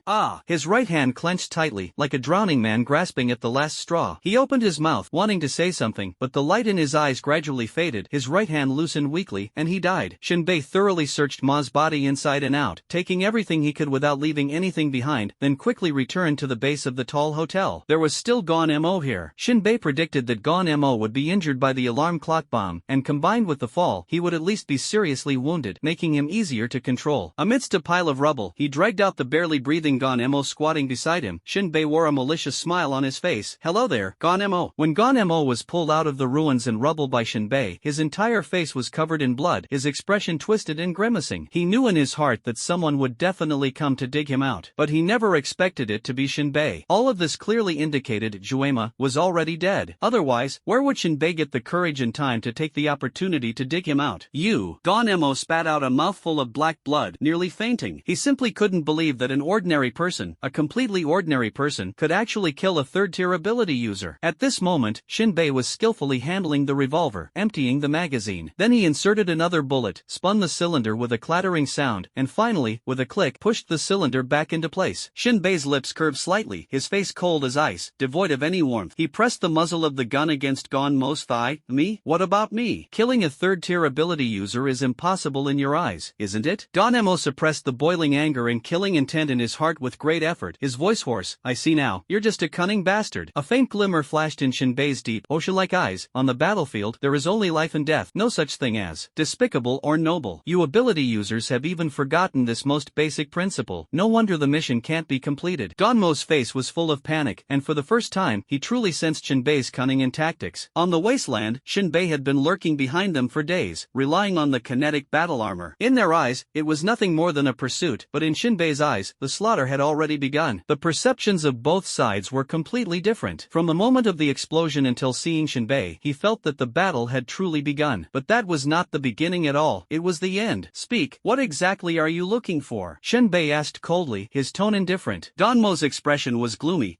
countless thoughts flashing through his mind. Crystal source fragmentation blueprint. Shinbei directly pulled the trigger. This action scared Gon Mo so much that his face turned pale, and he closed his eyes tightly. Fortunately, there was only one bullet in the cylinder, and it was not fired. Gon Mo's words sounded like utter nonsense to Shinbei. If he was really looking for the blueprint for the crystal source's fragmentation and reassembly, would he not even glance at that pile of equipment in the room? Do you really take me for a child? How naive. You're lucky. You lied, yet your head wasn't pierced by a bullet. But next time, it might not be the same. Shinbei's gaze was as deep as an abyss, his tone cold and devoid of any ripple. If I don't get the answer I want, I'll pull the trigger again. You only have 5 chances. You took the bag, so you naturally know what's inside. Tell me, what should I be looking for? Bang! The revolver's hammer clicked again. You're really lucky. Shinbei continued in a slightly playful tone. Go on, I want to see whether it's your stubbornness or the bullet that's tougher. Gon Mo, filled with extreme hatred and unwillingness, growled in a low voice. I've said everything I should say. Bang! Shinbei pulled the trigger again, still an empty shot. TSK, look at that. If I had your luck, I'd make a fortune playing roulette at the bar. Just give me a quick death. You're overthinking it. Shinbei pulled the trigger tightly. Sparks flew, and gunpowder smoke burst forth. The bullet finally whizzed out, propelled by the gunpowder. The loud noise echoed in the ruined city for a long time. The power of the bullet directly shattered Gon Mo's right leg into pieces. Flesh and broken bones scattered, blood splattered everywhere. The nerves in Gon Mo's leg transmitted waves of excruciating pain like a raging tide. A sharp, piercing pain tore through his thigh like lightning, as if a scorching hot iron block had deeply embedded itself into his muscles and bones, instantly causing his entire body to convulse. Every nerve twitched in agony, every cell screamed silently. Damn it! Gon Mo clutched his broken leg and rolled on the ground. Shinbei sneered silently and loaded another bullet into the cylinder. He stepped on Gon Mo's chest, pressing the muzzle against his left leg. Come on, let's continue. I have all the time in the world to play with you. Gon Mo's expression was both ferocious and desperate. You son of a bitch. Bang! Another blank shot. Shinbei smiled, leaned forward, his gaze intense and aggressive, staring straight at him. This left leg, the next shot might shatter it. Then I'll take a nap, and it's not too late to continue tomorrow. Gon Mo's heart was shrouded in gloom, his gaze cold and deep, silent and speechless. Ha, not talking? Shinbei's gaze was indifferent. Then I'll shoot. I'll talk. Gon Mo couldn't hold on mentally and finally broke down. We're looking for the bag. Shinbei let out a puzzled The bag? Gon Mo lay hopelessly on the pile of rubble, his face full of helplessness. The blueprint for the crystal source's fragmentation and reassembly is just a decoy. What we're really looking for is that bag. I've searched the bag thoroughly. Apart from the blueprint, I didn't find anything. You can try cutting it open and see. Shinbei tilted his head and asked in confusion, does the bag have a hidden compartment? What's inside? Something you wouldn't dare to touch. Gon Mo let out a burst of manic laughter. Really, Shinbei, we lost to you, we admit it. But I must warn you, the weight of that thing is absolutely not something an ordinary person like you can handle. Shinbei pointed the muzzle of his gun at Gon Mo's forehead and brow, his gaze full of disdain. As an ability user, weren't you still defeated by me? Whether I touch it or not is not for you to decide. You just need to tell me what's hidden in the compartment. Why don't you go look for yourself? Gon Mo put on a look of resignation, refusing to speak even in the face of death. Shinbei twisted his neck. May hell spare no one from famine. Bang! A bullet shattered Gon Mo's head, exploding his skull at the neck, instantly turning him into a headless corpse, completely lifeless. Shinbei yawned and began searching Gon Mo's body. He hoisted the sniper rifle and disappeared into the night, leaving the battlefield. After a while, he found a relatively safe house, curled up in a corner, and spread the spoils of war in front of him. 50 intermediate crystal source cores, not too bad after all. Most of the other items were mostly useless. However, Shinbei found a key and a tube of red powder among the pile of miscellaneous objects. The key was of the style used in shelter number 36, seemingly a guesthouse key. Didn't check out? Shinbei touched his chin, put the key away, and stored it separately. He poured out a bit of red powder and sniffed it under his nose. The smell was like a strange mix of pickled vegetable soup and rotten eggs. What is this? Shinbei held up the glass tube and examined it carefully. The label on the back was clearly written, Spirit Repelling Potion, used to harm spirit-type creatures. His eyes instantly widened. This is a treasure. Just worrying about how to deal with true spirit elements, and this thing actually delivered itself to me. If he hadn't picked up this item, Shinbei would never have thought that dealing with spirit-type creatures required it. Then, he drank some clear water, and his thoughts gradually calmed down. Regarding the secret of the leather bag, Shinbei felt indecisive in his heart. Gon Mo stubbornly refused to reveal what was inside the compartment. Should he retrieve it to satisfy his curiosity? He thought for a long time. The place where he lost his backpack appeared to be a surface crack, but it was very likely an intercity subway tunnel underneath. If we look for it, there shouldn't be a problem. But is it necessary? Shinbei frowned and said, forget it, let's find it anyway. Otherwise, I won't be able to let it go. But don't rush. Every Everything else can wait. Tomorrow, let's upgrade the cluster firepower disc first. He shrank his body, tightly gripping the revolver in his hand, and fell asleep with a hint of drowsiness. The night passed peacefully without incident. At dawn, Shinbei left the ruined city and once again ran across the wasteland. This time, Shinbei's route did not head directly toward the ruined city hiding the cluster firepower disc but deviated in a certain direction. Boom! The sky was overcast, thick clouds gathered, and the light was dimmer than usual. Shinbei slowed his pace, cautiously observing the surrounding environment. This was a desolate and dilapidated town, scarred and barren. Half-collapsed abandoned houses were scattered sporadically across the horizon, a few high-voltage towers stood lonely in the wind, and the twisted steel bars vividly depicted the immense power of the nuclear explosion. At the edge of his vision, a massive circular shallow crater could still be seen, marking the epicenter of the nuclear explosion from years ago. That's right, the nuclear explosion crater. Ah, this was the masterpiece left behind when humanity tested whether it could eliminate the alien species. It turned out that the alien species seemed to belong to higher dimensional beings and could not be destroyed at all. No one survived in that small town under the impact of the nuclear explosion. Even if it wasn't a nuclear explosion, the small town had already been slaughtered in the face of the pursuit by the abominations. Shinbei had heard a theory that the nuclear explosion was not aimed at striking the abominations but at something else. Some said this was just a rumor. Shinbei had no idea what the name of the small town was. In this era, all place names had lost their meaning. People simply referred to them as ruins. After all, humanity can no longer rely on cities to survive, and the only name worth remembering is one to Titan. Shinbei chose an abandoned house on the edge of the town to rest. He turned around and leaned out, gazing at the sky above the town. Above the town, a strange phenomenon unfolded in the sky. Thick radiation clouds eerily swirled slowly, their center hanging low, almost touching the town's iron tower. It seems as if the entire sky is on the verge of collapse, ready to cave in at any moment and completely crush this small town marked by the scars of time and frost. Wait until nightfall. Shinbei sat down with ease. Ever since the fierce chase and battle with Juema and Gon Mo on the wasteland, he had unintentionally passed through this small town one night and discovered a few glowing creatures. These creatures, unlike other ferocious beasts of the wasteland, had flesh and blood that seemed more akin to malevolent spirits. They were naturally born from special magnetic fields and places filled with negative energy, such as shadowy graves and cemeteries, making them a peculiar type of spiritual entity. During the day, they are almost invisible, completely undetectable to ordinary people. Only at night do they emit a faint glow, resembling fireflies. The moment he saw these strange creatures, Shinbei immediately realized that these things were likely the true spirit elements required for the crystal source fragmentation and reorganization device. However, since Juema and Gon Mo were still hot on his heels at the time, he did not act rashly. Moreover, Shinbei felt that using firearm bullets might not be able to kill these spirit-type creatures. The bullets would likely pass through them without causing any harm, and might even alert them. For now, he decided to deal with the pursuers first. Shinbei planned to collect some true spirit elements afterward. The most reliable method, of course, was to use the spirit cleansing potion carried by Juema. He took out the spirit cleansing potion, his brows slightly furrowed. How should he use this thing properly? Should he apply it to his fists and engage in close combat? Although I can fight, is it really reliable? The so-called reliable does not refer to doubts about the exorcism potion itself, but rather to the wariness of spirit-type creatures. Who knows what tricks they might have? The likelihood of being discovered before getting close is extremely high, and once the battle begins, it becomes difficult to control. Shinbei pondered for a moment, then stood up and left the current dilapidated hut. He had a hunch when he passed through the small town earlier. He ran along the edge, while Juema and Gon Mo would not take a detour and would definitely go straight through the town. They were very likely to encounter spirit-type creatures in the town, and a battle would inevitably break out. As long as you find the location of their battle, a glance is enough to understand how they resolved it. The road leading into the town had long been destroyed, leaving only faint traces of what was once a path. A wooden signpost stood by the roadside, with 5 or 6 directional signs nailed to it, though most of the place names were weathered and incomplete. Shinbei searched around the town. During the day, there was no need to worry about attacks from spirit-like creatures, allowing him to roam the streets freely. Arriving at the town center, which had been abandoned for years, the ground was thick with dust. As expected, Shinbei discovered 2 rows of footprints crossing the entire town. No need to think too much, it must have been left by Juema and Ganmo. That's right. Following the footprints all the way, a new crack appeared on the wall of a dilapidated house not far away. Shinbei jogged over. The crack on the wall was caused by an old-era steel coin hitting it. The coin was completely twisted and embedded in the wall. In the crevice of the rubble below the wall, a faint blue, peculiar crystal was exposed. True spirit element? Shinbei picked it up, icy cold to the touch, like a piece of ice that would never melt. His gaze fixed on the crystal, and a prompt immediately appeared at the corner of his eye. True spirit element, max level. A material material with very limited use. Shinbei's face lit up with a joyful smile. It really is this thing. It proves his guess was correct. Those ghost-like spiritual creatures in this town can indeed drop the materials he needs. As for the hint saying it has very limited use, that's for others. For him, it has great utility. It can be used to produce shell casings with equipment. Now Shinbei can confirm that Juemin Gon Mo originally used steel coins as projectile weapons to kill spiritual creatures. The most direct evidence is that there are no footprints in the corner, clearly indicating they launched the coin from 5 meters away. Shinbei reached out to tug at the coin embedded in the wall, but he couldn't pry it loose. Seems like quite a bit of force was used. Shinbei stroked his chin and muttered to himself, this isn't just a simple throw. It must have some impact force. In that case, I'll have to use firearms. Shinbei's marksmanship is precise, but throwing is another matter. Although the battle armor can provide similar power, the accuracy is lacking, making the exorcism potion a complete waste. Thinking of this, he returned to the previously abandoned hut and took out the sniper rifle magazine, emptying all the bullets from it. He applied the exorcism potion to the bullet tips, which happened to have fine grooves on the surface, allowing the potion to adhere firmly. As for whether it would jam the gun chamber, what a joke. An upgraded sniper rifle can fire normally even if sand and mud get into the chamber. Shinbei made about 20 of these specially crafted bullets. After completing all the preparations, Shinbei packed the remaining items into his bag, closed his eyes to rest, and began to relax. Night fell. Shinbei woke up on time, drained a tube of tasteless high-energy nutrient solution, drank the purified water he carried, and got up to leave the house. Taking advantage of the dense night, he quietly climbed up the tallest building in town, a 3-story small building. Although there were taller buildings, they had long since collapsed, leaving only this one still standing firm. He lay on the rooftop, extending the crude and simple yet highly practical sniper rifle beyond the parapet. The infrared vision inside the battle armor had long been turned off, completely unnecessary. That glowing spirit-like creature was the ideal target. After waiting for about 10 minutes, the sky turned completely dark. There was no moon, no wind, and it was pitch black. Gradually, specks of light suddenly flickered in the town, as if the small town had come to life. These lights kept moving, resembling human forms, but upon closer inspection, their eye sockets were pitch black and their lower bodies lacked legs, twisting and coiling like ribbons. These spirit-like beings shuttled between buildings, busily moving as if they were going to work, as if they were laboring. This scene gave Shinbei an illusion, as if the peaceful days from 100 years ago had returned. Fire! Shinbei aimed at a spirit-type creature and pulled the trigger. Bang! Sharp and swift sounds of bullets tearing through the air broke the silence, as the high-speed projectiles traced graceful arcs in the night, stirring the surrounding air into turbulent whirlwinds. 1 hour later, snap! Crash! The target in Shinbei's line of sight shattered like glass, dropping a true spirit element that turned into specks of light drifting toward the night sky, resembling stars under the night curtain, gradually fading away. That was too easy. The exorcism potion really works. Shinbei revealed a smug smile, as if he were merely shooting at targets. However, just as he was about to lock onto the second target and fire, he suddenly noticed that all the spirit-like creatures in the town turned their heads in unison to stare at him. Shinbei's expression changed, his heart pounded violently, and he felt a jolt. Without hesitation, he grabbed the sniper rifle, leaped from the 3rd floor, and sprinted away. Shinbei had thought this was just a game, like shooting at moving targets. The first shot was fired. For the second shot, he didn't even have the thought of pulling the trigger and directly chose to flee for his life. When he jumped off the building, he didn't notice that his satchel had been torn, and the crystal core had fallen into the corner by the wall. Perhaps the gunshot was too loud, as all the spiritual creatures in the town turned their heads in unison, their piercing gazes locking onto him. At this moment, Shinbei's hair stood on end, and his scalp tingled. Clutching the sniper rifle tightly, he activated the power module of his battle armor, pushed it to full power, and fled at top speed toward the outskirts of the town. But just then, a spirit-like creature almost ignored the distance and instantly appeared on Shinbei's left side. Shinbei caught a glimmer of light out of the corner of his eye, his mind almost short-circuiting. Teleportation? His heart nearly stopped beating, but Shinbei reacted quickly. With a twist of his arm and a lift, the gun barrel immediately aimed at the spirit-like creature on the left. The muzzle spewed gunpowder, and the bullet instantly pierced its optical drive, exploding. But before Shinbei could breathe a sigh of relief, a sudden flash of light appeared on the right side. His heart sank sharply, and just as he was about to turn and shoot, it was too late. The spirit-like creature on the right gently waved its hand, the motion as tender as a grandmother stroking her grandson's hair, passing through Shinbei's body. Shinbei swayed slightly while running, with no damage alerts on his battle armor, and not a single wound or drop of blood on his body. Could it be I was overthinking? This thing is completely harmless? Shinbei was almost scared to death by himself. He was about to stop and continue shooting, but the next moment, his mind felt as if it had been struck by a heavy hammer, instantly going blank. His limbs were numb and powerless, and with a thud, he fell to the ground, inertia throwing him out of the town. At this moment, Shinbei's will seemed to be drained, his soul seemingly banished into nothingness. nothingness. All perception of the outside world completely shut down. After a long while, the dazed Shinbei finally woke up. Even opening his eyelids was extremely difficult, as if a mountain was pressing down on them. He struggled and flailed a few times, but even with the help of the battle armor's power, he couldn't stand up. Shinbei raised his head with difficulty, his vision gradually clearing from a frosted glass-like blur. What came into view were those spirit-like creatures, no more than a meter away. But they seemed to be trapped by an invisible barrier, clawing and spinning madly in circles, extremely agitated, letting out silent screams, yet unable to escape. Shinbei let out a sigh of relief and collapsed to the ground. I was careless. Spirit-like creatures are really hard to deal with. He panted heavily and muttered to himself, they can ignore distance and displacement. Once hit, although the body remains unharmed, the spirit will be drained. This state is extremely dangerous. Shinbei felt as if he had been harshly rubbed by a vacuum cleaner, utterly exhausted, tired, far more so than when chasing the pursuit horse and gone MO on the wasteland. There's a feeling as if I haven't slept since birth. No wonder. Juema and Ganmo chose to use coins to attack spirit-type creatures. The sound is quiet. Shinbei suddenly had an epiphany. If it weren't for spirit-type creatures being unable to step out of their own territory after being attacked a few more times, my mind would definitely collapse and I'd turn into a vegetative state. It was truly a close call. Fortunately, the instant acceleration of the battle armor propelled Shinbei out of the town. Even a slight difference in distance would have brought death within reach. After resting for nearly 10 minutes, Shinbei finally staggered to his feet, leaning on the sniper rifle. Alright, the situation is now completely under control. Shinbei stood outside the town, raising his sniper rifle. Bang, bang, bang. Blinding flashes of light burst forth. Bullets tore through the air, spinning and shooting at high speed. That group of fearless spirit creatures was instantly shattered before Shinbei. Soon, all the spirit creatures in front of him were completely annihilated. Shinbei stepped back into the town. With each step, he maintained a steady pace and rhythm, without deliberately lowering his footsteps, slowly advancing along the path into the town. Although the footsteps were already light, in the tranquil night, faint sounds still spread far and wide, as if a stone were cast onto a mirror-like lake, stirring ripples layer upon layer. Shinbei picked up the true spirit elements one by one. This is quite a bountiful harvest. With these items, I can produce shell casings myself. After picking up the last true spirit element, Shinbei was about to turn around and leave. Out of the corner of his eye, he caught a faint light seeping from the corner of a building's wall. He was very familiar with this building. It was the rooftop of the third floor he had climbed before. Shinbei's eyes suddenly narrowed. It was clearly cleaned up just now. How could there still be one left undiscovered? He immediately raised the sniper rifle, ready to shoot directly. If it scratches him, the feeling would be truly unbearable. Zzzzz. It seemed like the sound of an electric current. Shinbei tilted his head slightly. The sound of an electric current? Could it be a spirit-type creature? Due to the wall blocking his view, he could only see the light but couldn't make out anything else. He carefully moved to the other side of the building, casting his gaze over. Only then did he breathe a sigh of relief. It turned out the light wasn't emitted by a spirit-like creature at all. It looked like a bulb on a circuit board was flickering. How is there electricity? Shinbei jumped down from the wall and walked a few steps to the electronic board, only to discover that it was equipped with a battery module. The crystal core he dropped had already been absorbed by the battery module, converted into electrical energy, and activated the circuit board. But this was no ordinary circuit board. There was also a small screen on it. It looked like a miniature computer. Shinbei carefully examined it and noticed 3 slots on it, but couldn't discern their specific purpose. However, he had a way to obtain information. Focusing his gaze for a moment, a text prompt appeared at the corner of his eye. Apocalypse-class Starship Intelligent Chip. A high-performance chip, but due to the lack of a war database, defense template, and SP model, it only retains basic functions. It can be installed on a cluster fire disk, granting it some new features. Shinbei thought to himself, a starship chip? What on earth is this thing? Could it be that a spaceship once flew in the sky, only to explode and disintegrate, scattering its parts everywhere? Although it sounds somewhat unreasonable, this seems to be the most logical explanation. Of course, Shinbei had never heard of something like starships existing in this world. Could it be that I'm just ignorant? He furrowed his brows. At present, he is still in a hazy stage regarding this vast and mysterious world. If it weren't for the battle armor protecting him, he would never venture into the wilderness alone. It seems this world still holds many secrets. I'll have to ask Rock about it when I have time. Shinbei put away the circuit board. Anyway, this counts as an unexpected surprise. I wonder what new abilities will come from installing it on the cluster fire frisbee. The matters in the small town are temporarily resolved. Shinbei packed up his gear and walked through the town. Here, the wind blows, and the bone-chilling night breeze shakes a few streetlights with every gust, producing creaking and groaning sounds. Thus, the damaged buildings appear even more vibrant at this moment, presenting layered, swirling, and overlapping postures. The small town behind gradually fades into the pitch-black night. The bright moon disperses the clouds, and silvery moonlight spills over the earth, making the entire world both illusory and real. Shinbei almost jogged all the way, heading toward the ruined city where the cluster firepower disk was hidden. He took a detour to avoid the beast's territory. As dawn broke, he finally reached the designated location. I can upgrade the cluster firepower disk now, Shinbei exclaimed with excitement. However, before that, he returned to the battlefield where he had initially picked up that leather bag, intending to collect some ironware as raw materials for making shell casings. After all, those discarded firearms were made of excellent iron. But when he arrived at the battlefield, which had long since fallen silent, he found that apart from the bloodstains all over the ground, the corpses and firearms had completely vanished without a trace.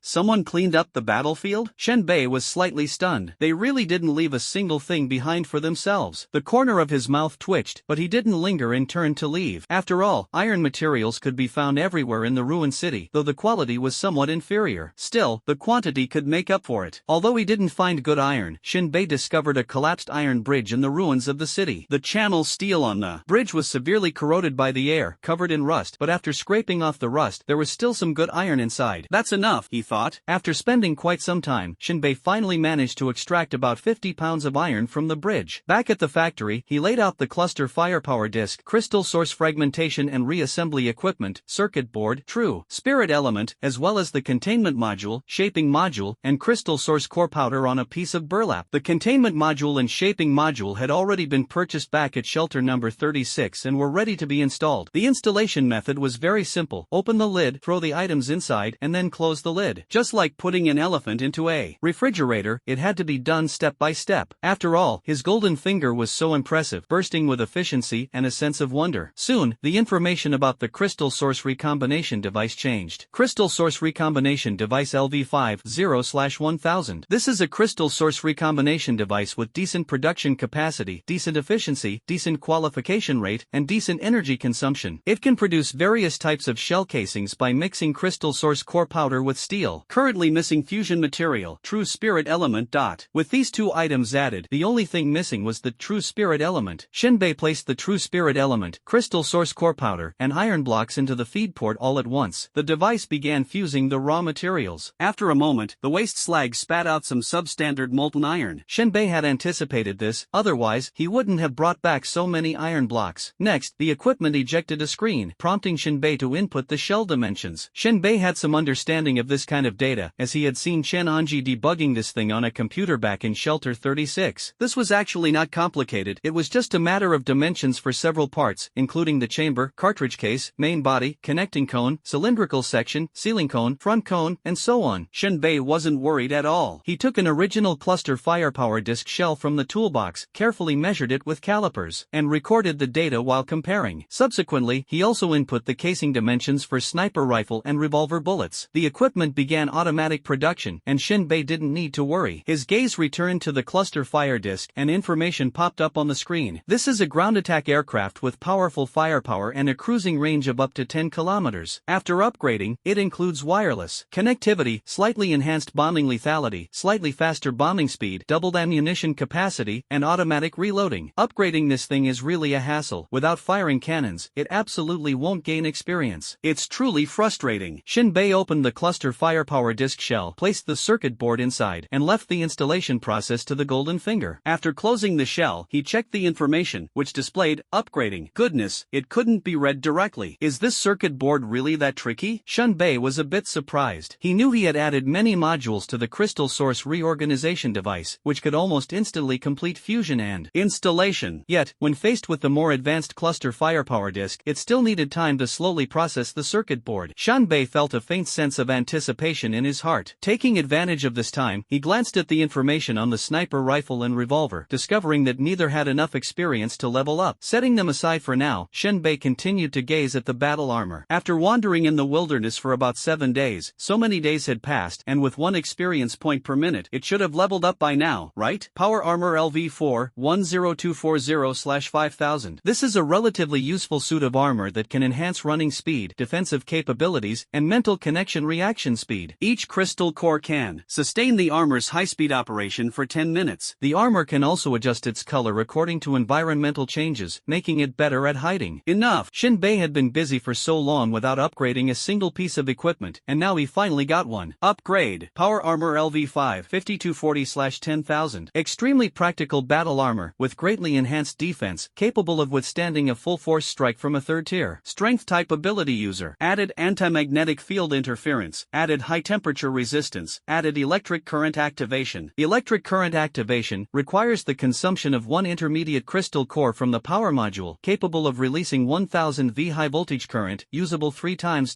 Seeing this information, Shinbei was completely stunned. Originally, it could only withstand a full-force strike from a second-tier ability user, but now it could withstand a third-tier one. This full-force strike wasn't just an ordinary attack but a full-power ultimate move. The power was extremely strong, making it even more formidable. There was also the anti-magnetic field interference, another indispensable new feature. Generally speaking, the more high-precision the equipment, the greater the threat posed by strong magnetic fields. Without a doubt, the upgraded battle armor belonged to high-tech products, and magnetic fields were undoubtedly a fatal weakness. Although they hadn't yet encountered such ability users, at least this vulnerability had now been patched. Power +1. The high-temperature resistance function is also quite good. If the battle armor had been upgraded earlier, facing Juema, a fire-type ability user, Shinbei might have even dared to engage in close combat. Although this is just a thought, after all, the battle armor can resist high temperatures, but that doesn't mean it is completely heat-proof. Being roasted or scalded, damage is still damage. Another major upgrade is the electric current activation. This is a new attack method added to the battle armor after it gained the ability to unleash the power of a second-tier strength-type ability user, reminding Shinbei of Mao Bor's ultra-high-voltage electric grid, a shadow that he just can't shake off. I can electrify people now too? Shinbei took a deep breath and thought to himself, whoever dares to provoke me, I'll let them taste this shadow too. However, he muttered helplessly, but to activate the electric current stimulation, it requires consuming an intermediate crystal core. My wallet hurts a bit. In terms of wealth, compared to himself, Mao Bor doesn't even need to spend money on deploying electric grids, definitely a rich guy. Playing with technology is truly a bottomless pit. Shinbei shrugged, but having it was better than not. Compared to saving his life, the cost-performance ratio was still acceptable. Of course, seeing the current upgrade progress, Shinbei could only sigh. Who knows when it will reach the level of a suit like Jarvis's. After all, wearing the suit without air conditioning is unbearably stuffy, but turning on the air conditioning costs money. The power of money, he thought helplessly. Although he still had 50 crystal source cores scavenged from Juema and Ganmo, looking at the cluster firepower disk still in the process of upgrading, Shinbei felt uncertain. Shells need casings, casings require crystal source core powder, and crystal source core powder depends on the fragmentation and recombination of crystal source cores. It's truly a progressively escalating chain of expenses. At that moment, the cluster firepower disk suddenly made a ding sound, and Shinbei was startled. The upgrade is complete? He focused his attention and noticed the upgraded information appearing at the corner of his eye. Cluster firepower disk LV2, 0/200. This is a ground strike aircraft with powerful firepower and a cruising range of up to 10 kilometers. Newly added wireless connectivity slightly enhances bombing lethality and slightly increases bombing speed. Ammunition capacity has doubled and can be automatically reloaded. Equipped with a newly added Apocalypse-class Starship intelligent chip, basic version, it can execute designated strike target commands and is equipped with a monitoring system, missing, real-time data feedback, and supports simple command editing.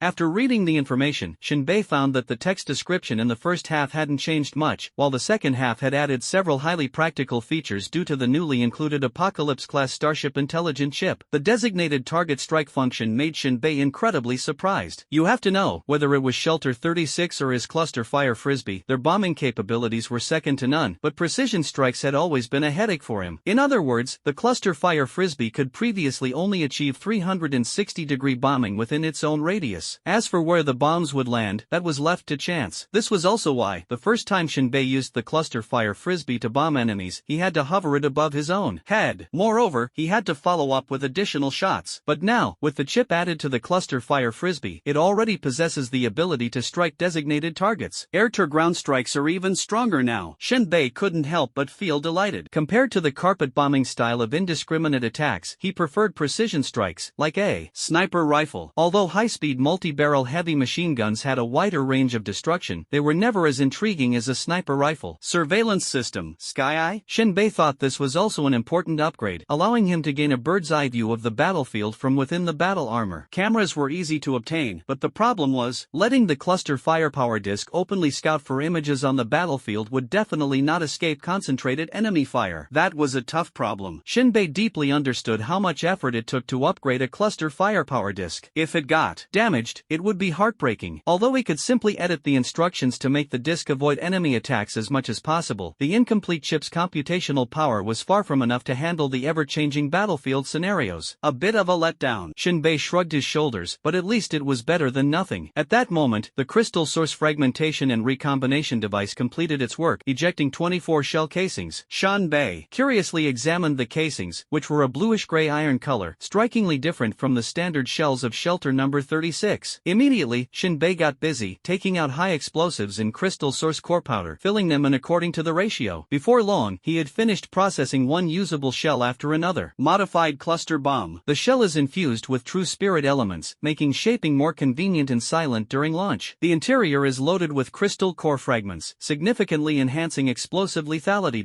Hiss. Shinbei gasped sharply upon seeing this information. This is just too perverse. He never expected that after adding the true spirit element, the cannonball would be completely silent upon firing. You have to know, any cannonball explosion typically involves the deafening roar of being shot out of the barrel, followed by the thunderous boom upon impact. But now, the cannonball made by Shinbei was missing one sound. In other words, if the enemy's eyes weren't sharp enough to notice the cluster fire disc flying through the air, they would only realize the bombardment when the cannonball hit the ground. Or the enemy might see the disc shoot something out but have no idea what it was. Shinbei immediately thought, doesn't that mean my sniper rifle comes with a built-in silencer? As soon as this thought emerged, Shinbei was so excited he almost jumped up. This is the true silent and stealthy netherworld hunter. Power plus 100. Plus 1 is simply not enough. It must be plus 100. Shinbei rubbed his hands together and made the first batch of 20, ready to test the effect. He loaded the shells into the ammunition chamber of the cluster firepower disc. After a few clicking sounds, the disc's barrels, distributed in 12 directions, automatically completed loading. Let's blow something up and earn 20 experience points first. The wireless connection inside the Shinbei battle armor was already prepared. With a single thought, the command was issued. The real-time data of the cluster firepower disc was transmitted to the Shinbei battle armor's screen. Although the information was limited, it was extremely practical. Cluster firepower disc. Kinetic energy remaining, 10%. Ammunition loaded, 12 rounds. Ammo bay remaining, 4 rounds. Terminal wireless connection 1 meter. Edit command, none. Shinbei walked out of the abandoned factory with the cluster firepower frisbee. The entire city, devoid of human activity, had been swallowed by dense vegetation. Skyscrapers were entwined with thick vines, as if they had suddenly emerged from an alternate dimension overnight. Some tree branches emitted a white glow, with luminous fluff resembling dandelions clinging to their tips. As Shinbei passed by, a gentle touch sent them fluttering gracefully through the air. At the tops of some other trees hung bright red fruits resembling strawberries, each as large as a television, emitting dazzling red light. The road was crisscrossed and fragmented by unfamiliar vegetation. The surrounding skyscrapers were tightly wrapped in thick vines, with some plants even extending directly out of the buildings, revealing colorful branches. The entire scene resembled an ancient city abandoned 1,000 years ago. At that moment, Shinbei tilted his head and caught the sound of a rustling noise. His gaze swept forward, his brows furrowed. What he saw was a swarm of slender, twisted insects with translucent bodies that emitted a faint gray-green eerie glow. Their skin was covered in tiny scales, and they surged forward like a tide. They seemed to have caught Shinbei's scent, and their charging speed grew faster and faster. Shadow Wriggler? A name flashed through Shinbei's mind. The most distinctive feature of this type of insect is the row of slender and flexible tentacles on its back. Normally, these tentacles cling tightly to the body, remaining inconspicuous when still. However, once the Shadow Wriggler starts moving or hunting, they swiftly extend like agile snakes. Even stranger, when they gather together, the friction between their bodies produces a low, unsettling sound, akin to the Earth's deep hum. When taken individually, an ordinary person can easily handle one, almost as simple as using a stick to hit a rat. But once they swarm together, that's when quantity triggers a qualitative change. At this moment, Shinbei was surrounded by a dense swarm of these insects. They had grown collectively stronger, their momentum fierce, to the point that even the evil species dared not provoke them lightly. Shinbei did not panic, nor did he choose to flee blindly. Instead, with a single thought, he immediately issued a command to have the cluster fire disc begin its bombardment. After all, it was all for accumulating experience points, so it didn't matter where he bombed. Using this swarm of insects for practice wasn't a bad idea either. Although these insects wouldn't yield crystal source cores, they did have a crop sac inside their bodies, which contained a fragrant liquid perfect for brewing premium wine. Whether he could collect a few intact crop sacs would depend on luck. The cluster fire disc quickly responded to Shinbei's command, its barrel slightly raised, and the bombardment officially began. The cluster fire disc fired rounds in rapid succession, one after another. The muzzle spewed dazzling flames, yet remained eerily silent, like stones being thrown. The scorching shells tore through the sky, carrying the death deathly whistle of the Reaper as they struck directly at the writhing shadowy insect swarm on the ground. The insects that were originally about to attack Shinbei showed no fear. In an instant, it was as if hundreds of bolts of lightning exploded simultaneously, and the sound of artillery shells detonating shook the heavens and earth. Dense shells rapidly traversed hundreds of meters, erupting into blazing flames both in mid-air and on the ground. The tranquil air was torn apart, and a violent gust swept through with deafening force. The sky trembled, the earth wailed, and the shockwaves and air currents from the explosions lifted surrounding sand, stones, and debris, forming a chaotic storm. Flames and smoke quickly engulfed the shadowy writhing forms, the air thick with the stench of gunpowder and burning, mixed with the insects' peculiar and nauseating odor. Some of the insects were torn apart by the bombardment, their remains scattering. The surviving ones, driven by instinctive fear, began to flee in all directions. Fierce, Shinbei stood on the roof of an abandoned car, calmly observing the rhythm of the cluster fire disc. He couldn't help but marvel at the modified shell's explosive power, which far exceeded the standard rounds by several times. The massive craters and shockwaves had even brought down a large area of surrounding buildings. No wonder it's the shell I painstakingly gathered materials to create. This firepower support is definitely my trump card. Shinbei clicked his tongue in amazement. Other teams, when faced with swarms of shadow creepers, had no choice but to flee if they lacked fire-type ability users. Even high-speed machine guns often missed their mark. But now, relying solely on a few rounds of shelling, he had already decimated more than half of the insect swarm. The remaining half was instinctively fleeing. Unlike the previous 360-degree barrage, the upgraded cluster fire disc this time precisely targeted enemies, avoiding the waste of ammunition on irrelevant areas. After each shell was fired, the disc adjusted its angle, switched to the next barrel, and continued the bombardment. Empty barrels automatically reloaded shells, preparing for the next round of firing. Experience points +5. Experience points +5. Shinbei's eyes widened slightly. What? Each shell fired actually earns 5 experience points? He was utterly astonished, completely unprepared for this. Could it be because the shells are so hard to come by? Shinbei could only speculate as such. After all, the manufacturing process for these shells was extremely complex, with enormous upfront costs. One shell being worth 5 in usage terms seemed reasonable. 20 shots fired, then it can be upgraded. Awesome. Shinbei continuously issued commands with his mind, relentlessly bombing the fleeing bugs, vowing to fire until the ammunition was exhausted. Meanwhile, Shinbei followed closely behind, searching everywhere for the Shadow Wriggler's crop. By the time the tactical panel showed that the cluster fire disc's ammo compartment was empty, Shinbei had barely found a few intact crops. This artillery's power is so strong, it might not necessarily be a good thing. Shinbei weighed the dozen or so crop sacks in his hand, a faint bitter smile appearing at the corner of his mouth. The crop sacks were truly fragile, even a light slash with a dagger could pierce them. If an ordinary person wanted to make money with these, they would have to be extremely careful when extracting the sacks, let alone in such a highly explosive environment. Yet, amidst the craters, there lingered a mesmerizing fragrance. Shinbei once again scanned the real-time data of the cluster firepower disc. Cluster firepower disc. Kinetic energy remaining 5%. Ammunition capacity 0 rounds. Remaining in ammunition bay 0 rounds.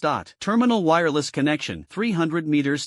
Edit command, track target for bombing, completed. The energy consumption this time was quite significant, dropping directly from 10% to 5%. However, the consumption during hover standby seemed minimal. Shinbei immediately edited a new command. Edit command, automatic return. In the blink of an eye, the cluster firepower disc flew back to Shinbei's side. The effect of the edit command is really impressive. This way, I don't have to constantly monitor and issue commands, saving a lot of effort. Shinbei nodded in satisfaction and then eagerly began upgrading. After working hard on the wasteland for so many days, aside from dealing with Juema and Gonmo, almost all the remaining time had been spent upgrading the cluster firepower disc. Quickly, under Shinbei's gaze, the clustered firepower frisbee's shape expanded once again. This time, its diameter reached 5 meters, and its thickness increased by 1 meter. Although it still retained the frisbee design, it looked increasingly odd no matter how you viewed it. It's getting bigger and bigger. Shinbei had a faint illusion in his heart that if the upgrades continued, even a starship mothership could be created. Starship. Since accidentally picking up that ship, Shinbei couldn't help but let his mind wander. Could it keep upgrading and eventually turn into a starship? Shinbei shook his head and muttered to himself, what good would that do? As long as the evil species don't die, the fleeing never stops, and the evil species can fly too. At that moment, the interface at the corner of Shinbei's eye refreshed with new information. He shook off those pointless thoughts and focused on the text records. Cluster firepower frisbee LV3 0/500. A ground-to-ground strike aircraft with powerful firepower, a cruising range of 20 kilometers, and a wireless connection range increased by 3 kilometers. Newly added Apocalypse-class Starship intelligent chip, basic version, capable of executing designated strike target commands, compatible with a monitoring system, missing, real-time data feedback, and supports simple command editing. Newly added storage compartment for placing items. Newly added stealth system, allowing the frisbee to become invisible, though it will become visible when the firepower system is activated. Shinbei swallowed hard and thought to himself, wow, the cruising range has increased, and the wireless connection range has also improved. But that's nothing compared to the most impressive feature. The cluster firepower frisbee can actually turn invisible. This invisibility isn't the kind that radar can't detect, but rather becoming directly transparent. This black technology is just too logical. Shinbei couldn't help but laugh. In this world, some superhumans can turn invisible, and his cluster firepower disc can also become invisible absolutely no problem. Moreover, with this, he wouldn't have to frequently travel back and forth between the ruins and the shelter. After all, the Titan was constantly moving, getting farther and farther away from the ruins. What's more, if some careless person with poor eyesight picked it up here, that would be a huge loss. Now, by directly making the cluster firepower disc invisible, it could follow the Titan's movements and protect him at all times. At most, it would just consume a bit more crystal core energy. Money, for ordinary people, is earned through hard work and requires courage, but for Shinbei, fully equipped and with strength comparable to that of a superhuman, making money naturally comes much easier. Thus, Shinbei immediately edited the command. Edit command, invisibility hover at 500 meters autofollow. As soon as the command was issued, the cluster firepower disc in front of him seemed to be coated with transparent paint, gradually disappearing into the air and blending perfectly with the surrounding sky. Shinbei looked at the tactical panel. Cluster fire disc. Kinetic energy remaining 4%. Reload capacity 0 rounds. Ammo bay remaining 0 rounds. The terminal's wireless connection is 500 meters.